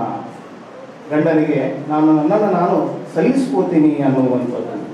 ಇದನ್ನು ಬಹಳ ವಿಚಿತ್ರವಾದಂಥದ್ದು, ಬಹಳ ಅವರ ಪ್ರಗತಿಪರವಾದಂತಹ ಕಾವ್ಯದ ಆಯಾಮಗಳು ಸಿಗೋದು ಎಲ್ಲಿ ಅಂತಂದರೆ, ಕಾಮನ ಬಗ್ಗೆನೇ ಅವರು ಒಂದು ಕವಿತೆಯನ್ನು ಬರೀತಾರೆ. ಕಾಮನ ಬಗ್ಗೆ ನಮಗಿರುವಂತಹ ಬ್ಯಾಡ್ ಒಪಿನಿಯನ್, ಅವನ ಕೆಟ್ಟದ್ದು ಅನ್ನುವಂತಹ ರೀತಿಯಲ್ಲಿ ನಾವು ನೋಡ್ತೀವಿ. ಆದರೆ ಇವರು ಹೇಳುವಂಥದ್ದು, ಕಾಮನ ತಾಯಿಗೆ ಕಾಮನ ತಂದೆಗೆ ಮೊದಲು ನನ್ನ ನಮನ. ಕಾಮನ ಬಗ್ಗೆ ನಮಗೆ ಅಭಿಪ್ರಾಯ ಬೇರೆ ಇದೆ, ಆದರೆ ಇವರು ಹೇಳ್ತಾ ಇರುವಂಥದ್ದು, ಕಾಮನ ತಾಯಿಗೆ ಕಾಮನ ತಂದೆಗೆ ಮೊದಲು ನಮ್ಮ ನಮನ, ಕಾಮನೆನ್ನವರು ಪಡೆಯದಿದ್ದರೆ ಜೀವಕ್ಕೆ ಬೆಲೆ ಏನ. ಕಾಮಕ್ಕೆ ನಾವು ಪುತಿನ ಅವರು ಕೂಡ ಹೇಳ್ತಾರೆ, ಬೆದೆಯು ಮೊದಲೇ ಬರಲಿ ಆ ನಂತರ ಪ್ರೀತಿಯೇ ಹುಟ್ಟಲಿ ಅಂತೇಳಿ ಪುತಿನ ಅವರು ಹೇಳ್ತಾರೆ. ಬೆದೆ ಮೊದಲು ಬರಲಿ, ನಮಗೆ ಕಾಮ ಮೊದಲು ಹುಟ್ಟಲಿ, ಆನಂತರ ಪ್ರೀತಿ ಆದರೂ ಬರ್ತದಲ್ಲ. ಬಹುಶಃ ಇಂತಹ ದೊಡ್ಡದಾದಂಥ ಕಾವ್ಯ ಪರಂಪರೆಯನ್ನು ಕೊಟ್ಟಂಥದ್ದು. ಇನ್ನೊಂದು ತುಂಬಾ ನಮಗೆ ಆಶ್ಚರ್ಯ ಉಂಟು ಮಾಡುವಂಥದ್ದು ಅಂದರೆ, ಶಕುನಿ ಬಗ್ಗೆ ಅವರು ಬರೆದಂಥ ಒಂದು ಪದ್ಯ. ಶಕುನಿ ಬಗ್ಗೆ ತುಂಬ ಅದು ವ್ಯಂಗ್ಯನೂ ಆಗಿರ್ಬೋದು, ಅಥವಾ ಆ ಒಂದು ಕ್ಯಾರೆಕ್ಟರ್ನ ಬೇರೆ ರೀತಿಯಿಂದ ನೋಡುವಂಥದ್ದು. ಹೇಗೆ ಪಂಪ ದುರ್ಯೋಧನನನ್ನು ಆಗಿಸಿದ್ದ ಹಾಗೆ ನೋಡುವಂಥದ್ದು. ಕೌರವರ ಮಂತ್ರಗಾರರ ಶಕುನಿ ಮಾಡಿದ ಕಾರ್ಯ ಅಕಾರ್ಯದಿಂದ ನಿಲ್ಲಿಸುವುದು ಅಜ್ಞಾನದ ಪರಿಣಾಮ ಎಂದು ಭಾವಿಸಬಹುದಲ್ಲವೇ. ಕವಿತೆ ಅವನನ್ನ ಆ ರೀತಿ ಖಳನಾಯಕನಾಗಿ ನೋಡುವುದು ಒಂದು ಅಜ್ಞಾನದ ಪರಿಣಾಮ ಆಗಿರಬಹುದಾ ಹೇಳ್ತಾರೆ. ಧೀರುರೇ ಛಲಛಲರೇ ಶಕುನಿಯೇ ನಾ ನಿನಗೆ ತಲೆಬಾಗಿ ವಂದಿಸುವೆ, ತಲೆಬಾಗಿ ವಂದಿಸ್ತಾ ಇದ್ದೀನಿ. ಭಾರತೀಯರ ಮೇಲೆ ನೀ ಮಾಡಿದ ಉಪಕಾರ ಭಾರವಾಗಿರುವುದು ಕಾಣೆ. ಉಪಕಾರ ಮಾಡಿದ ನೀನು ಭಾರತೀಯರ ಮೇಲೆ ಹೇಳುವಂಥದ್ದು. ನಿನ್ನ ಕೈ ಚಳಕದ ಹೊಲಬನರಿಯದೆ ನಿನಗೆ ಹಳಿವನ್ನು ಒದಿಸುವುದು, ಬಣ್ಣವನ್ನೇ ನೋಡಿ ಕೋಗಿಲೆಗೆ ಕರಿಕಾಗಿ ಎಂದೆನ್ನುವ ಮತಿಮಂದ ಜನರು. ನೀನು ಕೋಗಿಲೆ, ಆದರೆ ಇವತ್ತಿನವರೆಗೂ ಶಕುನಿಯನ್ನು ನಾವು ಇತಿಹಾಸದಲ್ಲಿ ಕರೆದಂಥದ್ದು ಅದನ್ನು ಕಾಗೆ ಅಂತೇಳಿ ಕರೆದಿದ್ದೀವಲ್ಲ, ಅದಕ್ಕಾಗಿ ಅದು ಬೇಡ. ಸುಜನರು ದುರ್ಜನರು ಯುಗ ಯುಗಗಳಲ್ಲಿಯೂ ಪೀಡಿಸುವರೆಂಬುದನ್ನು ತ್ರಿಜಗಕ್ಕೆ ತಿಳಿಯಲಿಕ್ಕೆ ಭಾರತದ ನಾಟಕದಿ ಸೂತ್ರಧಾರನಾದನಿ. ಹಿಂಗ ದುರ್ಜನರು ಸುಜನರು ಹೇಗೆ ಜಗಳಾಡಿ ಅವರಿಗೆಲ್ಲರಿಗೂ ಒಂದು ಅಂತ್ಯವನ್ನು ಕಾಣಿಸಿದಂಥವನು ಕೃಷ್ಣ ಅಲ್ಲ, ಬೆಟಗೆರೆ ಕೃಷ್ಣಶವರ ಪಾಲಿಗೆ ಶಕುನಿ ಆ ಅಂತ್ಯಕ್ಕೆ ಕಾರಣನಾದಂಥವನು. ಕುರುವಂಶಜಾತರನ್ನು ಹುರಿಗೊಳಿಸಿ ಸಂಗರಕ್ಕೆ ಪರಮಾತ್ಮ ಕೃಷ್ಣನಿಂದೆ ಪರಮಗೀತೆಯನ್ನು ಹಾಡಿಸಿದೆ. ಆ ಭಗವದ್ಗೀತೆ ಹುಟ್ಟೋದಕ್ಕೂ ಕೂಡ ಕಾರಣ ಅಂತಂದ್ರೆ ಈ ಶಕುನಿನೇ ಹೊರತು ಕೃಷ್ಣ ಅಲ್ಲ ಅನ್ನುವಂಥದ್ದು. ಉಪಕೃತಿಯ ಹೊರೆಯನ್ನು ಹೊರಿಸಿದೆ. ಇನ್ನೆಂದು ಬಂದು ನೀ ಭರತಖಂಡದಲ್ಲಿ ಹೂಡಿವೆ ನಿನ್ನ ನಾಟಕವನ್ನು. ಯಾವಾಗ ಬರ್ತೀಯಪ್ಪ ಶಕುನಿ, ಮತ್ತೆ ನೀನು ಈ ನಾಟಕ, ಮತ್ತೆ ಈ ಭರತಖಂಡ ಅದೇ ಮಹಾಭಾರತ ಆಗಿದೆ. ಮುನ್ನವನ್ನೇ ತಿಳಿಯುವುದು ಜನಕ್ಕೆ ಸತ್ಯಕ್ಕೆ ಜಯ ಉಂಟೆಂಬ ತತ್ವ ಬಂದು, ಸತ್ಯಕ್ಕೆ ಜಯ ಅನ್ನುವಂಥ ತತ್ವವನ್ನು ಹೇಳು. ಧೀರುರೇ ಛಲಛಲರೇ ಶಕುನಿಯೇ ನಿನಗೆ ನಾ ತಲೆಬಾಗಿ ವಂದಿಸುವೆನು. ಭಾರತೀಯರಿಗೆಲ್ಲ ಜೀವನದ ಸಾರವನ್ನು ಕಲಿಸಲಿಕ್ಕೆ ಬೇಕು ನೀ. ಇವರಿಗೆಲ್ಲರಿಗೂ ಕೂಡ ಕಲಿಸುವಂತಹ ಕೆಲಸವನ್ನು ಮಾಡುವಂಥದ್ದು. ಸಣ್ಣ ಸಣ್ಣ ಸಂಗತಿಗಳನ್ನು ಕೂಡ ಕಾವ್ಯವನ್ನು ಹೇಗೆ ಮಾಡಿದ್ದಾರೆ ಅನ್ನುವಂಥದ್ದು. ಶರೀಫರು ತಗಣಿ ಮೇಲೆ ಒಂದು ತತ್ವಪದವನ್ನು ಬರೆದಿದ್ದಾರೆ, ತಾಳಲಾರೆ ತಗಣಿಯ ಕಾಟವ ಅನ್ನುವುದು. ಕೋಳಿ ಮೇಲೆ ಒಂದು ಪದ್ಯವನ್ನು, ನಾಯಿ ಮೇಲೆ ಒಂದು ತತ್ವಪದವನ್ನು ಬರೆದಂಥದ್ದಿದೆ. ಮತ್ತು ಹಾಗೆ ಗಿರಣಿಗಳ ಬಗ್ಗೆನೂ ಕೂಡ ತತ್ವಪದಗಳನ್ನು ಬರೆದಿದ್ದಾರೆ. ಅಂದರೆ ಆಧುನಿಕತೆ, ಕರೆಂಟ್ ಬಂದಿದ್ದು, ಗಿರಣಿಗಳು ನಮ್ಮಲ್ಲಿ ಬಂದಿದ್ದು, ಅವೆಲ್ಲವನ್ನು ಕೂಡ ತೈಲವಿಲ್ಲದ ಜ್ಯೋತಿ. ಶರೀಫ ಹೇಳ್ತಾನೆ, ತೈಲವಿಲ್ಲದ ಜ್ಯೋತಿ ಅಂದರೆ ಕರೆಂಟ್. ಅದು ಮೊದಲು ತೈಲ ಹಾಕಿದರೆ ದೀಪ ಉರಿತಾ ಇತ್ತು, ಆದರೆ ಆನಂತರದಲ್ಲಿ ತೈಲವಿಲ್ಲದ ಜ್ಯೋತಿ ಬೆಳಕು ಮದೀನ. ಹಾಗೆ ಈ ನಮ್ಮ ಪ್ರಾಂತಕ್ಕೆ ನಮ್ಮದಾದಂತಹ ಬದುಕಿನೊಳಗಡೆ ಒಂದು ಹೊಸ ವಸ್ತು ಬಂದಾಗ ಅದಕ್ಕೆ ರಿಯಾಕ್ಟ್ ಮಾಡಿದಂಥ ಕವಿಗಳ ಸಾಲಿನಲ್ಲಿ ಆನಂದ ಕಂದರು ಕೂಡ ಸೇರ್ತಾ ಇದ್ದಾರೆ ಅನ್ನುವಂಥದ್ದು. ಏನು ಅಂತಂದರೆ ಕಾಫಿ ಬಂದಾಗ ಮತ್ತು ಆ ಕಾಫಿಗೆ ಒಬ್ಬ ಹುಡುಗ ರಿಯಾಕ್ಟ್ ಮಾಡ್ತಾ ಇರುವಂಥದ್ದು ಹೇಗೆ ಅನ್ನುವಂಥ ಒಂದು ಕುತೂಹಲದ ಪದ್ಯವನ್ನು ಅವರು ಕೊಡ್ತಾರೆ. ಕಾಳನು 7-8 ವರ್ಷದ ಹುಡುಗ ಕಾಳಿಯ ಗುಡಿಗೊಂದು ದಿವಸ ಹೋದಾಗ ತೋಳೆತ್ತಿ ಕೈ ಮುಗಿದು ಕಣ್ಮುಚ್ಚಿ ನಿಂತು ಕಾಳಿದೇವಿಗೆ ಬೇಡಿಕೊಂಡನು ಇಂತು. ಕಾಳಿದೇವಿ ಗುಡಿಗೆ ಹೋಗ್ತಾ ಇದ್ದಾನೆ, ಕಾಳ ಕೈ ಮುಗಿದು ಕೇಳ್ಕೊಳ್ತಾ ಇದ್ದಾನೆ ಅವನು. ಅಮ್ಮಮ್ಮ ನಮ್ಮೂರು ಬಲು ದೊಡ್ಡದಮ್ಮ, ನಮ್ಮೂರಲ್ಲಿಯ ಜನ ಕಮ್ಮಿ ಇಲ್ಲಮ್ಮ, 2 ಲಕ್ಷದ ಮೇಲೆ ಇನ್ನೆಷ್ಟೋ ಸಾವಿರ ಇರುವರು ಎಂದು ನಾನು ಅರಿತಿಹನಮ್ಮ. ದಿನ ದಿನ ಬೆಳಗು ಸಂಜೆಯಳು ಅವರಿಗೆಲ್ಲ ಕುಡಿಯಲು ಬಿಸಿ ಬಿಸಿ ಕಾಫಿ ಬೇಕಮ್ಮ. ಅವರೆಲ್ಲ ಕುಡಿಯುವ ಕಾಫಿಯ ಲೆಕ್ಕವ ವಿವರಿಸುವೆ ಹೇಳುವೆ ಕೇಳು ನಮ್ಮಮ್ಮ. ಅಷ್ಟು ಜನ ಎಷ್ಟು ಕಾಫಿ ಕುಡಿತಾರೆ ಹೇಗೆ, ಅದು ಬಹಳ ಕುತೂಹಲವಾದಂಥದ್ದು. ಒಬ್ಬೊಬ್ಬ ತೀರ ಕಡಿಮೆಯಾಗಿ ಹಿಡಿದರು, ಒಬ್ಬೊಬ್ಬರಿಗೆ ಲೋಟ 2 ಬೇಡೇನೆ. ದಿನಕ್ಕೆ 2 ಸರ್ತಿ ನಾವು ಚಹಾ ಕುಡಿದ್ರು ಕಾಫಿ ಕುಡಿದ್ರು ಏನಾಗುತ್ತೆ, 4 ಲೋಟಕ್ಕೆ ಕಿಟಲಿ ತುಂಬುವುದು, 14 ಕಿಟಲಿಗೊಂದು ಕೊಡ ತುಂಬದೇನೆ. ಆ ಕೊಡ ತುಂಬದಿಲ್ಲೇನು, 100 ಮಂದಿಗೆ 4 ಕೊಡವಾಗುವುದು, 100 ಮಂದಿಗೆ 40 ಆಗುವುದು, 1,00,000 ಮಂದಿಗೆ 4,000 ಕೊಡ ಕಾಫಿ ಲೆಕ್ಕವಾಗಿದೆ, ನಮಗೆಷ್ಟು ಬೇಕಿಲ್ಲ. ನಮ್ಮೂರ ಜನಕ್ಕೆ 8,000ಕ್ಕೂ ಹೆಚ್ಚು ಕಮ್ಮೆಯ ಕಾಫಿ ಕೊಡಗಳು ಬೇಕಮ್ಮ. ಒಂದೊಂದೇ ದಿನಕ್ಕಷ್ಟು ಕೊಡಗಳು ಬೇಕಿರೆ 1 ವರ್ಷಕ್ಕೆ ಎಷ್ಟು ಲೆಕ್ಕ ನೋಡಮ್ಮ. 1 ವರ್ಷಕ್ಕೆ ಎಷ್ಟು ಕೊಡಗಳು ಬೇಕಾಗ್ತದೆ ಕಾಫಿ, ಇಂದು ಈ ಲೆಕ್ಕವ ಮಾಡಲರಿಯೇನೆ, ಮುಂದಿನ ವರ್ಷಕ್ಕೆ ಮಾಡಿ ಹೇಳುವೆನು. ಇಂತಹ ಲೆಕ್ಕವ ಮಾಸ್ತರನ್ನು ನಮಗಿನ್ನು ಕಲಿಸಿಯೇ ಕೊಟ್ಟಿಲ್ಲ, ನಾ ಮಾಡಲೇನು.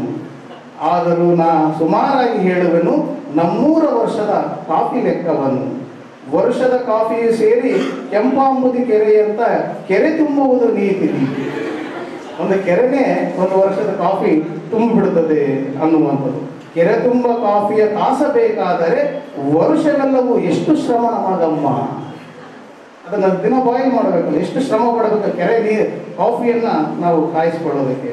ಇರುವೆ ನೀ ಸುಮ್ಮನೆ ಕರುಣೆ ಬಾರದೇನೆ, ಅರಿಸು ನಮ್ಮಗಳ ಈ ಕೊರತೆ ಏನಮ್ಮ. ಇನ್ನೇನು ಬೇಡನು ನಿನ್ನನ್ನು ಕಾಡೆನು, ನನ್ನದಿದೊಂದೇ ಕೋರಿಕೆಯು ಕೇಳಮ್ಮ. ಆಪತ್ತು ಬರದಂತೆ ನಮ್ಮೂರ ಜನಕ್ಕೆಲ್ಲ ಕಾಫಿಯ ಕೆರೆಯೆಂದು ಕೊಡು ನೀ ಕಾಳಮ್ಮ. ಆಪತ್ತು ಬರಲಾರ್ದಂಗೆ ಅದಷ್ಟೇ ಕೆರೆ ನೀರಾಗಿ ಹೆಂಗಿರುತ್ತೆ ಹಂಗೆ ಕಾಫಿದೇ ಒಂದು ಕೆರೆಯನ್ನು ಕೊಡು. ದೋಸೆಯ ಬೊಟ್ಟ ಒಂದಿದ್ದರೆ ಕೊಡು, ದೋಸೆದ ಒಂದು ಬೆಟ್ಟ ಏನಾದರೂ ಇದ್ದರೆ ಅದನ್ನೂ ಒಂದು ನನಗೆ ಬೇಕು, ಇಲ್ಲದಿದ್ದರೆ ಕಾಫಿ ಕೆರೆಯೊಂದೇ ಸಾಕು, ಕಾಫಿದೊಂದು ಕೆರೆ ಇದ್ದು ಬಿಟ್ರೆ ಸಾಕು ಅನ್ನುವಂತಹ ಈ ರೀತಿಯಾದಂಥ ಅಪರೂಪವಾದಂತಹ ಪದ್ಯಗಳನ್ನು ಆನಂದ ಕಂದರು ಕೊಟ್ಟಿರುವಂಥದ್ದು. ಇನ್ನೊಂದು ತುಂಬಾ ಫೆಮಿನಿಸಮ್ಗೆ ಸಮೀಪವಾದಂಥದ್ದು, ಸ್ತ್ರೀವಾದದ ಹಿನ್ನೆಲೆಯಲ್ಲಿ ರಚನೆಗೊಂಡಂಥದ್ದು ದೇವರ ದೇವರು ಅನ್ನುವಂಥದ್ದು. ಬಹುಶಃ ಇದು ಹಾಡಾಗಿಯೂ ಕೂಡ ತುಂಬ ಪ್ರಸಿದ್ಧಿ ಅನ್ನಿಸ್ತದೆ. ದೇವರಂತ ದೊಡ್ಡಸ್ತಿಕೆ ಬಿಡು ನನ್ನ ದೊರೆಯ ಮ್ಯಾಲ, ನನ್ನ ಹೊರತು ಇನ್ನೊಂದಣ್ಣಲಿಲ್ಲ ಅವಾಗೆ ಕಾಲ. ನನ್ನ ಬಿಟ್ಟು ಬೇರೆಯವ್ರ ಕಡೆ ನನ್ನ ಗಂಡ ಹೋಗ್ತಾನೆ ಇಲ್ಲ, ಯಾವ ದೇವರು ಆ ದೇವರಿಗಿಂತ ದೊಡ್ಡವನು ನನ್ನ ಗಂಡ ಅನ್ನುವಂಥದ್ದು. ರಾಮ ರಾಮನಂತ ಹೊಗಳುತ್ತಾರ ರಾಮನೇನು ಶುದ್ಧ, ರಾಮನಂತ ರಾಮನ ಹೊಗಳುತ್ತಾರ ರಾಮನೇನು ಶುದ್ಧ. ಯಾರ ಮಾತು ಕೇಳಿ ಪ್ರೀತಿಯ ಸತಿಯನ್ನು ಅಡವಿಗೆ ಹಾಕಿದ, ಬಸುರ ಬಾರ ನೋಡಲಿಲ್ಲ ಯಾರ ಬಿಸಿಲೂರಿಗೆ ಬೆಂದು ಬಿದ್ದೆ, ದೆಸೆಗೆ ಹಂಬಲಿಸುವಾಗ ಖುಷಿ ತಂದೆಯಾಗಿ ಕಾಯುವ ಅನ್ನುವಂಥದ್ದು ನೋಡಿ. ಹಾಗೆ ಇಡೀ ಪುರಾಣವನ್ನ, ಆ ಪುರಾಣದ ಬಂಜಗತನವನ್ನ ಈ ಒಂದು ಕವಿತೆಯಲ್ಲಿ ಮಾಡ್ತಾ ಹೋಗುವಂಥದ್ದು. ಇಂದ್ರನ ಹೆಂಡತಿ ಅವನ ಕೈ ಹಿಡಿದು ಕಂಡಳೇನ ಭಾಗ್ಯ, ಸೂಳೆಯರೊಳಗ ಮ್ಯಾಳ ಆತನದು ದೇವರಿಗಿದು ಯೋಗ್ಯ. ಸೂಳೆಯರ ಮೇಳವನ್ನೇ ಇಟ್ಕೊಂಡಿದ್ದಾನೆ ಇಂದ್ರ, ಅಂಥದ್ದು ಯೋಗ್ಯನ ಅವನಿಗೆ ಅನ್ನುವಂಥದ್ದು. ಚಂದ್ರನ ಆದರ ದಾಟ ಲೋಕಕ್ಕೆ ಹೊರತು ಜನಕ್ಕೆ ಗೊತ್ತಾ, ಪಾಪ ಅವನ ಸತಿ ಕಣ್ಣೀರಿಡಿತಿರಬೇಕು ನಿತ್ಯ ಸತ್ಯ. ಚಂದ್ರನ ಹೆಂಡತಿಯು ಕೂಡ ಅಳ್ತಾ ಇರಬೇಕು, ಯಾರಿಗೆ ಗೊತ್ತಾದ್ರೆ ಅದನ್ನು ಸುಂದರವಾದಂಥದ್ದು ಮುಂದೆ ನಾವು ನೋಡ್ತಾ ಇದ್ದೀವಿ. ದೇವರಂತ ದೇವರ ಹೆಂಡರಿಗೂ ಯಾವ ಭವಣೆ ಬೆಳತಿ, ಅವರಿಗೆಲ್ಲ ದೊರೆತಿಲ್ಲ ನನ್ನ ಪತಿಯ ಪೂರ್ಣ ಪ್ರೀತಿ. ದೇವತರ ಹೆಣ್ಣಂದರಿಗೂ ಕೂಡ ನನ್ನ ಕೊಟ್ಟಂತಹ ಪ್ರೀತಿ ಸಿಕ್ಕೇ ಇಲ್ಲ. ಅಂಥ ಅಧಮ್ಯವಾದಂತಹ ಅನನ್ಯವಾದಂತಹ ಪ್ರೀತಿಯನ್ನ ನನ್ನ ಗಂಡ ಕೊಟ್ಟಿದ್ದಾನೆ ಅನ್ನುವಂತಹ ಮಾತನ್ನು ಹೇಳ್ಬೋದು. ನನ್ನ ರಾಯ ಸರಿ ದೇವರ ದೇವರು ನಾನು ಅವನ ಗರತಿ, ನಮ್ಮ ಬಾಳಿನಲ್ಲಿ ಸ್ವರ್ಗವನ್ನ ಇಳಿಸೈತಿ ಅವನ ಪ್ರೀತಿ. ಇಡೀ ಬದುಕಿನೊಳಗಡೆ ಇಂತಹ ಹೆಣ್ತನದ ಅನೇಕ ಆಯಾಮಗಳನ್ನ ಕೊಟ್ಟಂತಹ ಆನಂದ ಕಂದರ ಈ ಕಾವ್ಯದ ಸಮೃದ್ಧಿತನ ಬರೆಯದಿ ಜನಪದರ ಬದುಕಿನೊಂದೇ ಅಲ್ಲ, ಆಗಲೇ ಹೇಳಿದಂತೆ ಅವರ ಬಡತನದ ಬದುಕಿನಲ್ಲಿ ಕೂಡ ಅದು ಹುಲಿಮೆಯ ರೂಪದಲ್ಲಿ ಅದು ಸಾಣೆ ಹಿಡಿದು ಅತ್ಯಂತ ಪಕ್ವವಾದಂತಹ ರೀತಿಯಲ್ಲಿ ಬಂದಂಥದ್ದು. ಇಂಥ ಅಪರೂಪವಾದಂಥ ಇವತ್ತು ಸಮಕಾಲೀನವಾಗಿ ನಾವು ಏನೆಲ್ಲ ಚರ್ಚೆಗಳನ್ನು ಮಾಡ್ತಾ ಇದ್ದೀವೋ ಅವುಗಳ ಆಂಶಿಕವಾಗಿ ಅದನ್ನು ಹೇಳಬೇಕೆ ಅನ್ನುವಂಥದ್ದಲ್ಲ. ನೋಡಿ, ಇಂಗ್ಲೀಷನ್ನು ಓದಲಾರದೇ ಇರುವಂಥವರ ಒಂದು ಕಡೆ ಕನ್ನಡವನ್ನು ಹೇಗೆ ಬೆಳೆಸಿದೆ ಅನ್ನುವಂಥದ್ದು ಒಂದು ಅಧ್ಯಯನ ಆಗಬೇಕು. ಬೇಂದ್ರೆ ಅವರಿಗೆ ಬರ್ತಾ ಇತ್ತು, ಮಧುರಚಂದ್ರನಿಗೆ ಬರ್ತಾ ಇತ್ತು, ಆದರೆ ಆನಂದ ಕಂದರಿಗೆ ಇಂಗ್ಲೀಷ್ ಬರ್ತಾ ಇರಲಿಲ್ಲ ಅನ್ನುವಂಥದ್ದು. ಆ ಇಂಗ್ಲೀಷ್ ಬರಲಾರದೇ ಕನ್ನಡ ಸಾಹಿತ್ಯವನ್ನು ಇಷ್ಟು ಸಮೃದ್ಧವಾದಂಥ ರೀತಿಯಲ್ಲಿ ಕಟ್ಟಿಕೊಟ್ಟಿದ್ದಾರೆ ಅನ್ನುವಂಥದ್ದು ಅದನ್ನು ಮಾಸ್ತಿಯವರು ಒಂದು ಮುನ್ನಡೆಯಲ್ಲಿ ಬರೀತಾರೆ.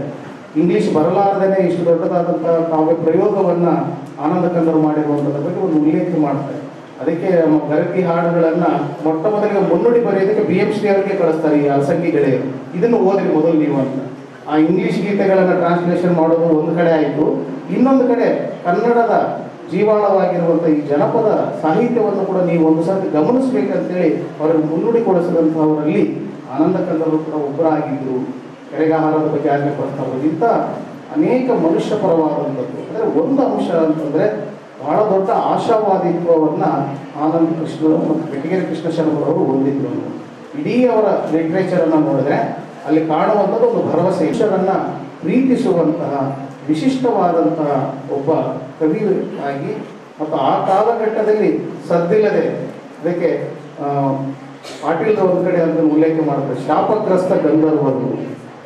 ಬೆಟಗೇರಿ ಕೃಷ್ಣ ಶರ್ಮರು ಹೇಗಿದ್ದಾರೆ ಕನ್ನಡ ಲಿಟ್ರೇಚರ್ ಒಳಗಡೆ ಅಂದರೆ ಗಂಧರ್ವರೇನು ಹೌದು, ಆದರೆ ಅವರು ಶಾಪಗ್ರಸ್ತರು. ಆ ಶಾಪದ ವಿಮೋಚನೆಯನ್ನು ಬಹುಶಃ ಈ ಟ್ರಸ್ಟ್ ಇದಕ್ಕೆ ಬಹಳ ಒಳ್ಳೆಯ ರೀತಿಯಾದಂಥ ಮಾರ್ಗದರ್ಶನವನ್ನು ಮಾಡ್ತಿರೋದು ಮತ್ತು ಅದನ್ನು ಉಲ್ಲೇಖ ಕೂಡ ಮಾಡಿದ್ದಾರೆ ರಾಘವೇಂದ್ರ ಪಾಟೀಲ್ ಸರ್. ಹಿರಡ್ಡಿ ಅವರೇ ಇದನ್ನು ಹೇಳಿದ್ದು ನಮಗೆ, ಇದನ್ನೊಂದು ಟ್ರಸ್ಟ್ ರೂಪದಲ್ಲಿ ಅದನ್ನು ಬದಲಾಯಿಸಬೇಕು ಅನ್ನುವಂಥದ್ದು, ಆ ಕೆಲಸವನ್ನು ಮಾಡಬೇಕು ಅನ್ನುವಂಥ ಒತ್ತಾಸೆಯಾಗಿ ನಿಂತಹ ಇಬ್ಬರ ನಡುವೆ ನಮ್ಮ ಕೆಲವೊಂದು ಓದಿನ ಗ್ರಹಿಕೆಗಳನ್ನು ಹೇಳ್ಕೊಳ್ಳೋದಕ್ಕೆ ಅವಕಾಶ ಮಾಡಿಕೊಟ್ಟಂಥ ಸಂಘಟಕರಿಗೆ ತಮ್ಮೆಲ್ಲರಿಗೂ ಹೊಂದಿಸಿ ನನ್ನ ಮಾತುಗಳನ್ನು ಮುಗಿಸ್ತಾ ಇದ್ದೇನೆ. ನಮಸ್ಕಾರ. ಆನಂದ ಕಂದರ ಕಾವ್ಯ ಚಿತ್ರಣವನ್ನು ಕಣ್ಣಿಗೆ ಕಟ್ಟುವಂತೆ ಚಿತ್ರಿಸಿಕೊಟ್ಟ ಡಾಕ್ಟರ್ ವೆಂಕಟೇಶ್ ದಳವಾಯಿ ಅವರಿಗೆ ಧನ್ಯವಾದಗಳು.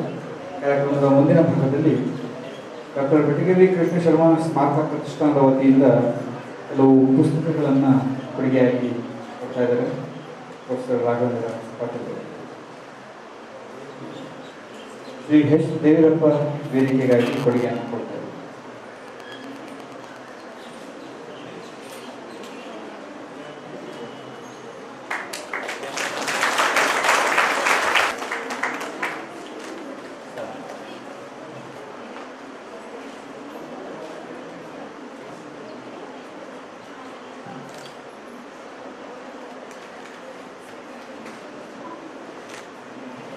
ಧನ್ಯವಾದಗಳು ಸರ್. ಕಾರ್ಯಕ್ರಮದ ಮುಂದಿನ ಭಾಗ ಅಧ್ಯಕ್ಷೀಯ ಭಾಷಣ ಶ್ರೀ KG ಉಮಾಪತಿ ಪ್ರಾಚಾರ್ಯರು, ಸರ್ಕಾರಿ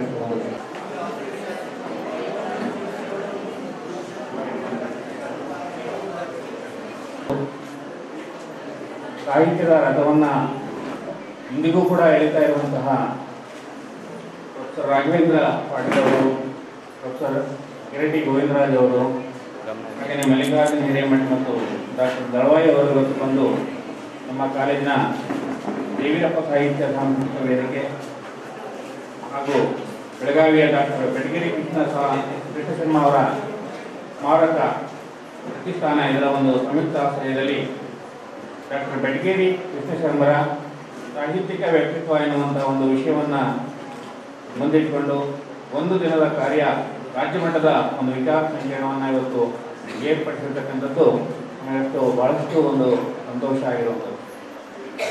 ನಾನು ಕೂಡ ಧಾರವಾಡದಲ್ಲಿ ಡಾಕ್ಟರ್ DM ನಂಜುಂಡಪ್ಪನವರು ಕುಲಸಚಿವರಾಗಿದ್ದಾರೆ. ನಾನು ಅದೇ ಆ ಶಾಲ್ಮಲೆಯ ಮಡಿಲಲ್ಲಿ ಓದಿದ್ದು. ಆಗ ಕನ್ನಡ ಮತ್ತು ಇಂಗ್ಲಿಷ್ ವಿಭಾಗದಲ್ಲಿ 4 ಜನ ದಿಗ್ಗಜರುಗಳನ್ನು ನಾನು ಗಮನಿಸ್ತಾ ಇದ್ದೆ. ಕನ್ನಡ ವಿಭಾಗದಲ್ಲಿ ಡಾಕ್ಟರ್ MM ಕಲಬುರ್ಗಿ ಅವರು ಮತ್ತು ಇಂಗ್ಲಿಷ್ ವಿಭಾಗದಲ್ಲಿ 3 ಜನ ದಿಗ್ಗಜರಿದ್ದರು. ಡಾಕ್ಟರ್ ಚಂದ್ರಶೇಖರ್ ಪಾಟೀಲ್ ಅವರು, ಅದೇ ಥರ ಪ್ರಸ್ತುತ ಈ ಒಂದು ಸಮಾರಂಭದಲ್ಲಿ ಉಪಸ್ಥಿತರಿರುವಂತಹ ಡಾಕ್ಟರ್ ಗಿರಟಿ ಗೋವಿಂದರಾಜರವರು ಮತ್ತು ರಾಜಶೇಖರ್ ಮನ್ಸೂರ್ ಅವರು. ಚಂಪಾ ಮತ್ತು ಗಿರಟಿ ಗೋವಿಂದರಾಜ್ ಅವರು, MM ಕಲಬುರ್ಗಿ ಅವರು ಕನ್ನಡ ಸಾರಸ್ವತ ಲೋಕದಲ್ಲಿ ಬಹಳಷ್ಟು ಹೆಸರನ್ನ ಮಾಡಿರ್ತಕ್ಕಂಥವರು ಮತ್ತು ಒಳ್ಳೆಯ ಪ್ರಖ್ಯಾತ ಲೇಖಕರು, ಸಾಹಿತಿಗಳು. ಧಾರವಾಡವನ್ನು ನಾವು ನೆನೆಸ್ಕೊಳ್ಬೇಕಾದ್ರೆ ಅವರಿಗಿಂತ ನಾವು ಧಾರವಾಡ ಅಂದ ತಕ್ಷಣ ನಮಗೆ ಬಹಳಷ್ಟು ನೆನಪಾಗುವಂಥದ್ದು ಸಾಹಿತ್ಯ ಲೋಕದಲ್ಲಿ ದ.ರಾ. ಬೇಂದ್ರೆ ಅವರು. ನಂತರದಲ್ಲಿ ಅವರೊಟ್ಟಿಗೆ ಇದ್ದಂತಹ ಬೆಟಗೇರಿ ಕೃಷ್ಣ ಶರ್ಮರವರು. ನಾವು ಒಂದೊಂದು ಸ್ಥಳದಲ್ಲೂ ಕೂಡ ನಾವು ಶಿವಮೊಗ್ಗವನ್ನು ನೆನಪು ಮಾಡಿಕೊಂಡ್ರೆ ಕುವೆಂಪುರವರು ನಮಗೆ ನೆನಪಾಗ್ತಾರೆ. ಅದೇ ಥರ ಧಾರವಾಡದಲ್ಲಿ ಬಹಳ ಮುಖ್ಯವಾಗಿ ದ.ರಾ. ಬೇಂದ್ರೆ ಅವರು ಮತ್ತು ಕೃಷ್ಣ ಶರ್ಮರವರು ನೆನಪಾಗ್ತಾರೆ. ದಾವಣಗೆರೆ ಜಿಲ್ಲೆಗೆ ಬಂದರೆ ನಮಗೆ ಡಾಕ್ಟರ್ H. ತಿಪ್ಪೇರುದ್ರ ಸ್ವಾಮಿಯವರು, H. ದೇವೀರಪ್ಪನವರು ನಮಗೆ ನೆನಪಾಗ್ತಾರೆ. ಹೀಗೆ ನೋಡಿ, ಒಂದು ವಿಶೇಷತೆ ಇದೆ ಧಾರವಾಡದಲ್ಲಿ. ಒಂದು ವಿಶೇಷತೆ ಇದೆ. ಕನ್ನಡ ವಿಭಾಗದಲ್ಲಿ 3 ಜನ ದಿಗ್ಗಜರೇನು ನಾನು ಹೇಗೆ ಹೇಳಿದೆ, ಅವರೆಲ್ಲ AA ಮಾಡಿರ್ತಕ್ಕಂಥವ್ರು. ಆಂಗ್ಲ ಮಾಧ್ಯಮದಲ್ಲಿ ಮತ್ತು ಕನ್ನಡ ಭಾಷೆಯಲ್ಲಿ ಸ್ನಾತಕೋತ್ತರ ಪದವಿಯನ್ನು ಅಲ್ಲಿ ಅಷ್ಟೇ ಅಲ್ಲ, ಅವರು ಡಾಕ್ಟರೇಟ್ ಪದವಿಯನ್ನು ಕೂಡ ಪಡ್ಕೊಂಡು ಆ ಒಂದು ವಿಭಾಗದಲ್ಲಿ ಬಹಳಷ್ಟು ಹೆಸರನ್ನ ಮಾಡಿರ್ತಕ್ಕಂಥವ್ರು. ನಾನು ಆಗಾಗ ಅಲ್ಲಿದ್ದಾಗ ಆಂಗ್ಲ ಭಾಷಾ ವಿಭಾಗಕ್ಕೆ ಹೋಗ್ತಾ ಇದ್ದೆ. ಯಾಕೆಂತಂದರೆ ಚಂಪಾ ಅವರು ನಮಗೆ ಸ್ಪೋಕನ್ ಇಂಗ್ಲೀಷ್ ಕ್ಲಾಸನ್ನು ಪ್ರತಿನಿತ್ಯ ತಗೊಳ್ತಾ ಇದ್ರು. ವಾರದಲ್ಲಿ 3 ಸರಿನ ತಗೊಳ್ತಾ ಇದ್ರು. ಅವಾಗ ಹೋಗ್ತಾ ಇದ್ದೆ. ಅಷ್ಟೇ ಅಲ್ಲ, ಕನ್ನಡ ವಿಭಾಗಕ್ಕೂ ಕೂಡ ನಾನು ಹೋಗ್ತಾ ಇದ್ದೆ. ನಾನು ಓದಿದ್ದು ವಾಣಿಜ್ಯಶಾಸ್ತ್ರ ವಿಭಾಗದಲ್ಲಿ MCom ಮಾಡ್ತಾ ಇದ್ರು ಕೂಡ ನನಗೆ ಈ ಸಾಹಿತ್ಯ ವಿಷಯ ಅಂತ ಹೇಳಿದ್ರೆ ಬಹಳಷ್ಟು ಆಸಕ್ತಿ. ಆಗಾಗ MM ಕಲಬುರ್ಗಿ ಅವರು ನಡೆಸ್ತಾ ಇರ್ತಕ್ಕಂಥ ಅನೇಕ ವಿಚಾರ ಸಂಕಿರಣಗಳು, ಕಮ್ಮಟಗಳಿಗೆ ನಾನು ಅಲ್ಲಿ ಹೋಗ್ತಾ ಇದ್ದೆ, ಅಲ್ಲಿ ಭಾಗವಹಿಸ್ತಾ ಇದ್ದೆ. ಹಾಗಾಗಿ ನನಗೆ ಸಾಹಿತ್ಯ ಲೋಕದಲ್ಲಿ ಹೆಚ್ಚು ಸೇವೆಯನ್ನು ಮಾಡ್ತಾ ಇರ್ತಕ್ಕಂಥ ಈ 4 ಜನ ಮತ್ತೆ ಇವರುಗಳ ನನಗೆ ಪರಿಚಯ. ಅಷ್ಟೇ ಅಲ್ಲ, ಧಾರವಾಡ ಅಂದ ತಕ್ಷಣ ನನಗೆ ಇನ್ನೊಬ್ಬರು ನೆನಪಾಗಿರ್ತಕ್ಕಂಥದ್ದು ರಾಜಶೇಖರ್ ಮನ್ಸೂರ್ ಅವರು. ಅವರ ತಂದೆ ಮಲ್ಲಿಕಾರ್ಜುನ್ ಮನ್ಸೂರ್ ಹಿಂದೂಸ್ತಾನಿ ಗಾಯಕರು. ನಮ್ಮ ರಾಜ್ಯದಲ್ಲಿ ಬಹಳಷ್ಟು ಹಿಂದೂಸ್ತಾನಿ ಸಂಗೀತದಲ್ಲಿ ಹೆಸರು ಮಾಡಿರ್ತಕ್ಕಂಥ ಮಹಾನಿಗಳು ಅಂತ ಹೇಳಿದ್ರೆ, ಗಾಯಕರು ಅಂತ ಹೇಳಿದ್ರೆ ಡಾಕ್ಟರ್ ಮಲ್ಲಿಕಾರ್ಜುನ್ ಮನ್ಸೂರ್ ಅವರು. ಅವರು ಕೂಡ ಅವರ ಒಂದು ಅನೇಕ ಸಂಗೀತ ಕಾರ್ಯಕ್ರಮದಲ್ಲಿ ಕೂಡ ನಾನು ಧಾರವಾಡದಲ್ಲಿ ಭಾಗಿಯಾಗಿದ್ದೇನೆ. ಅವರ ಮಗ ಇಂಗ್ಲಿಷ್ ಡಿಪಾರ್ಟ್ಮೆಂಟಲ್ಲಿ ಇದ್ದಾರೆ. ಇಂಗ್ಲಿಷ್ ಡಿಪಾರ್ಟ್ಮೆಂಟಲ್ಲಿ ಪ್ರೊಫೆಸರ್ ಆಗಿದ್ದು ಕೂಡ ಕನ್ನಡ ಶಾಸ್ತ್ರೀಯ ಸಂಗೀತ ಮತ್ತು ಹಿಂದೂಸ್ತಾನಿ ಸಂಗೀತದಲ್ಲಿ ಬಹಳಷ್ಟು ಹೆಸರನ್ನು ಮಾಡಿರ್ತಕ್ಕಂಥವರು, ಬಹಳಷ್ಟು ಕೃಷಿಯನ್ನು ಮಾಡ್ತಕ್ಕಂಥವರು ಆ ಒಂದು ಧಾರವಾಡ ಭಾಗದಲ್ಲಿದ್ದಾರೆ. ಮತ್ತು ಇವತ್ತು ನಮಗೆ ಬಹಳ ಸಂತೋಷ ಅಂತ ಹೇಳಿದ್ರೆ 4 ಜನ ಕೂಡ ಧಾರವಾಡದಿಂದ ಬಂದು ಆ ಧಾರವಾಡ ಶೈಲಿಯಲ್ಲಿ ನಾವು ಆ ಮಾತನ್ನ ಕೇಳಿದಾಗ ಮತ್ತೆ ನನಗೆ ಧಾರವಾಡಕ್ಕೆ ಮರಳಿ ಹೋದಂಥ ಒಂದು ನೆನಪು ಇವತ್ತು ಆಗ್ತಾ ಇತ್ತು. ಅಲ್ಲಿ ಬಹಳಷ್ಟು ಮುಖ್ಯವಾಗಿ ಇವತ್ತೇನು ಬೆಟಗೇರಿ ಕೃಷ್ಣ ಶರ್ಮರ ಅವರ ಒಂದು ವ್ಯಕ್ತಿತ್ವದ ಬಗ್ಗೆ, ಅವರ ಕಥನಗಳು ಮತ್ತು ಕಾವ್ಯಗಳ ಮೂಲಕ ನಮಗೆ ಪ್ರೊಫೆಸರ್ ಹಿರೇಮಠ ಅವರು ಮತ್ತು ಡಾಕ್ಟರ್ ದಳವಾಯಿ ಅವರು ಅವರ ಕವನಗಳನ್ನು, ಕಥೆಗಳನ್ನು ನಮಗೆ ಅರ್ಥವಾಗುವಂತಹ ರೀತಿಯಲ್ಲಿ ಇವತ್ತು ಹೇಳಿದ್ದಾರೆ. ಇವತ್ತು ನಿಜಕ್ಕೂ ಇಂಥ ಒಂದು ಏನು ವಿಚಾರ ಸಂಕಿರಣ ರಾಜ್ಯ ಮಟ್ಟದ್ದಾಗಿದೆ ಇವತ್ತು ನಮ್ಮ ಕಾಲೇಜಿನಲ್ಲಿ.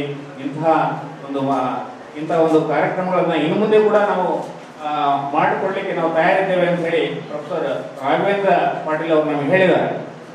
ಇಂಥ ಅವರ ನಮಗೆ ಸಹಕಾರ ಮುಂದೆ ಇರೋದಾದರೆ ಇಂತಹ ಒಂದು ಕಾರ್ಯಕ್ರಮಗಳನ್ನು ನಾವು ಪ್ರತಿ ವರ್ಷ ಕೂಡ ಇಲ್ಲಿ ನೆರವೇರಿಸ್ತೀವಿ ಅಂತ ಹೇಳಿ ಅವರಿಗಾದ್ರೂ ನಾವು ಒಂದು ಭರವಸೆಯನ್ನು ಖಂಡಿತ ನಾವು ನೀಡ್ತೇವೆ. ಮತ್ತು ಕೃಷ್ಣ ಶರ್ಮರವರ ಸಾಹಿತ್ಯಗಳನ್ನು ನಮಗೆ ಕೇಳಿ ಖಂಡಿತ ಇವೆಲ್ಲ ಕಲ್ಪನಾತೀತವಾಗಿರ್ತಕ್ಕಂಥದ್ದಲ್ಲ, ಬದುಕಿಗೆ ಬಹಳಷ್ಟು ಹತ್ತಿರವಾಗಿರ್ತಕ್ಕಂಥದ್ದು. ಮತ್ತು ಅವರ ವೈಚಾರಿಕತೆಯ ಇಲ್ಲಿ ವೈಚಾರಿಕತೆ ಇದೆ, ಅವರ ಕವನಗಳಲ್ಲಿ, ಅವರ ಕಥೆಗಳಲ್ಲಿ ವೈಚಾರಿಕತೆ ಇದೆ.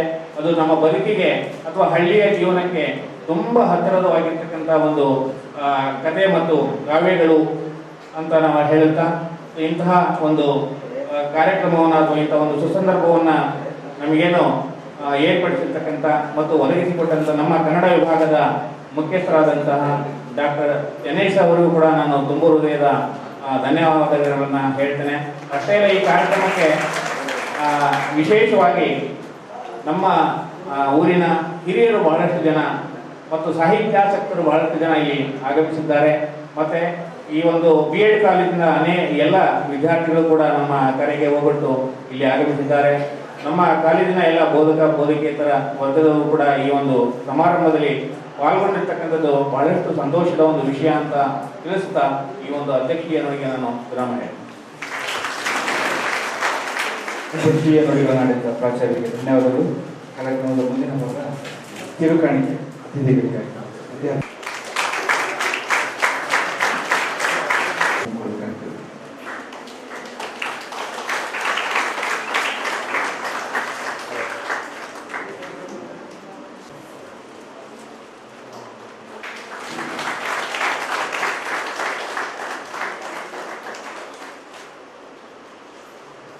ಡಾಕ್ಟರ್ ವೆಂಕಟಗಿರಿ ದಳವಾಯಿ ಸರ್ ಅವರು ಕೊಡಬೇಕಾಗಿದೆ.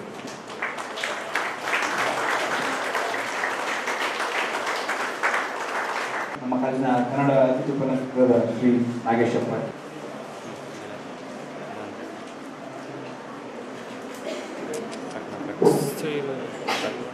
ಎಲ್ಲರಿಗೂ ನಮಸ್ಕಾರ. ನಾವೆಲ್ಲರೂ ಆನಂದ ಭರಿತರಾಗಿದ್ದೀವಿ ಅಂತ ನಾನು ಭಾವಿಸ್ಕೊಳ್ತೀನಿ. ಯಾಕಂತಂದ್ರೆ ಅವರ ಹೆಸರು ಕೇಳಿದ್ವಿ, ಕಾವ್ಯನಾಮ ಕೇಳಿದ್ವಿ, ಅಂದ್ರೆ ಅವರ ಓದುವ ಕೃತಿಗಳ ಓದುವಂತ ರುಚಿಯನ್ನು ಗೊತ್ತಿರಲಿಲ್ಲ ನಮ್ಗೆ. ಆ ರುಚಿಯನ್ನು ಇವತ್ತು ನಮ್ಗೆ ಈ ವೇದಿಕೆ ಮಾಡ್ಕೊಡ್ತೀವಿ ಅಂತ ಭಾವಿಸ್ಕೊಳ್ತಾ ಈ ಕಾರ್ಯಕ್ರಮಕ್ಕೆ ಆಶಯ ನುಡಿಯನ್ನಾಡಿ ಈ ಕಾರ್ಯಕ್ರಮಕ್ಕೆ ಒಂದು ಮೆರುಗನ್ನು ಕೊಟ್ಟಂತ ಪ್ರೊಫೆಸರ್ ರಾಜೇಂದ್ರ ಪಾಟೀಲ್ ಖ್ಯಾತ ಸಾಹಿತಿಗಳು, ಇವರಿಗೆ ನಮ್ಮ ಕಾಲೇಜಿನ ಪರವಾಗಿ ಹಾಗೂ ಪ್ರತಿಷ್ಠಾನದ ಪರವಾಗಿ ಅವರಿಗೆ ತುಂಬ ಧನ್ಯವಾದಗಳನ್ನು ಸಲ್ಲಿಸ್ತೇನೆ. ಹಾಗೇನೆ ಈ ಒಂದು ಬೆಟಗೇರಿ ಕೃಷ್ಣ ಶರ್ಮರ ವ್ಯಕ್ತಿತ್ವ ಕುರಿತು ಉದ್ಘಾಟನೆಯನ್ನು ಮಾಡಿ ಅವರ ವಿಚಾರಧಾರೆಯನ್ನು ನಮಗೆ ಮುಟ್ಟಿಸಿರ್ತಕ್ಕಂಥ ಖ್ಯಾತ ವಿಮರ್ಶಕರಾದಂಥ ಪ್ರೊಫೆಸರ್ ಗಿರಡ್ಡಿ ಗೋವಿಂದರಾಜ್ ಇವರಿಗೆ ಧನ್ಯವಾದಗಳನ್ನು ಸಲ್ಲಿಸ್ತೇನೆ. ಹಾಗೆ ಆನಂದ ಕಂದರ ಕಥನ ವ್ಯಕ್ತಿತ್ವವನ್ನು ಕುರಿತು ಪ್ರೊಫೆಸರ್ ಮಲ್ಲಿಕಾರ್ಜುನ ಹಿರೇಮಠ ಖ್ಯಾತ ಕಥೆಗಾರರು, ಧಾರವಾಡ, ಇವರಿಗೂ ಕೂಡ ತುಂಬುರುದೇವ ಧನ್ಯವಾದಗಳನ್ನು ಸಲ್ಲಿಸ್ತೇನೆ. ವೆಂಕಟಗಿರಿ ದಳವಾಯಿ ಅವರು ಅವರ ಆನಂದ ಕಂದರ ಕಾಲ ಮತ್ತು ವ್ಯಕ್ತಿತ್ವ ಕುರಿತು ಮಾತನಾಡಿದ್ದಾರೆ. ಅವರಿಗೂ ಕೂಡ ತುಂಬುರುದೇವ ಧನ್ಯವಾದಗಳು. ಹಾಗೇನೆ ಈ ಒಂದು ಕಾರ್ಯಕ್ರಮದ ಅಧ್ಯಕ್ಷತೆಯನ್ನು ವಹಿಸಿಕೊಂಡು ಸದಾಕಾಲ ಎಲ್ಲ ಚಟುವಟಿಕೆಗಳಿಗೆ ಸದಾಕಾಲ ಬೆಂಬಲ ಚಪ್ಪಡಿಸಿ ಪ್ರೋತ್ಸಾಹಿತ ನಮ್ಮ ಕಾಲೇಜಿನ ಪ್ರಾಚಾರ್ಯರಾದಂಥ ಪ್ರೊಫೆಸರ್ KG ಉಮಾಪತಿ ಅವರಿಗೂ ಕೂಡ ನಾನು ಧನ್ಯವಾದಗಳನ್ನು ಸಲ್ಲಿಸ್ತೇನೆ. ಹಾಗೇನೆ ನಮ್ಮ ವಿಭಾಗದ ಮುಖ್ಯಸ್ಥರಾದ ಚೆನ್ನೈ ಸರ್ ಅವರು ಸದಾಕಾಲ ನಮ್ಮ ಜೊತೆಗಿದ್ದು ಈ ಕಾರ್ಯಕ್ರಮದ ಯಶಸ್ವಿ ಕಾರ್ಯಕರ್ತರಾಗಿದ್ದಾರೆ. ಅವರಿಗೂ ಕೂಡ ನಾನು ಧನ್ಯವಾದಗಳನ್ನ ಸಲ್ಲಿಸ್ತೇನೆ. ಹಾಗೇನೆ ಈ ಕಾರ್ಯಕ್ರಮದಲ್ಲಿ ಭಾಗವಹಿಸಿರ್ತಕ್ಕಂಥ ಎಲ್ಲ ನಮ್ಮ ಸ್ಥಳೀಯ ಸಾಹಿತಿಗಳಿಗೂ ಕೂಡ ನಾನು ಧನ್ಯವಾದಗಳನ್ನ ಸಲ್ಲಿಸ್ತೇನೆ. ಹಾಗೇನೆ ಈ ಒಂದು ಕಾರ್ಯಕ್ರಮದ ಯಶಸ್ಸಿಗೆ ಕಾರಣಕರ್ತರಾಗಿರ್ತಕ್ಕಂಥ ಇಲ್ಲಿಯ ಕಾಲೇಜಿನ B.Ed ಕಾಲೇಜಿನ ಎಲ್ಲ ನಮ್ಮ ವಿದ್ಯಾರ್ಥಿಗಳಿಗೂ ಕೂಡ ನಾನು ಧನ್ಯವಾದಗಳನ್ನು ಸಲ್ಲಿಸ್ತೇನೆ. ಹಾಗೇನೆ ಈ ಕಾಲೇಜಿನ ಎಲ್ಲ ವಿದ್ಯಾರ್ಥಿಗಳಿಗೂ ಕೂಡ ಧನ್ಯವಾದಗಳನ್ನು ಸಲ್ಲಿಸ್ತೇನೆ. ಆಮೇಲೆ ಈ ಕಾರ್ಯಕ್ರಮಕ್ಕೆ ಪ್ರತ್ಯಕ್ಷವಾಗಿ ಹಾಗೂ ಪರೋಕ್ಷವಾಗಿ ಸಹಕರಿಸಿದ ಎಲ್ಲರಿಗೂ ಕೂಡ ಧನ್ಯವಾದಗಳನ್ನು ಸಲ್ಲಿಸ್ತಾ ನಾನು ಈ ಕಾರ್ಯಕ್ರಮವನ್ನು ಮುಗಿಸ್ತಾ ಇದ್ದೇನೆ.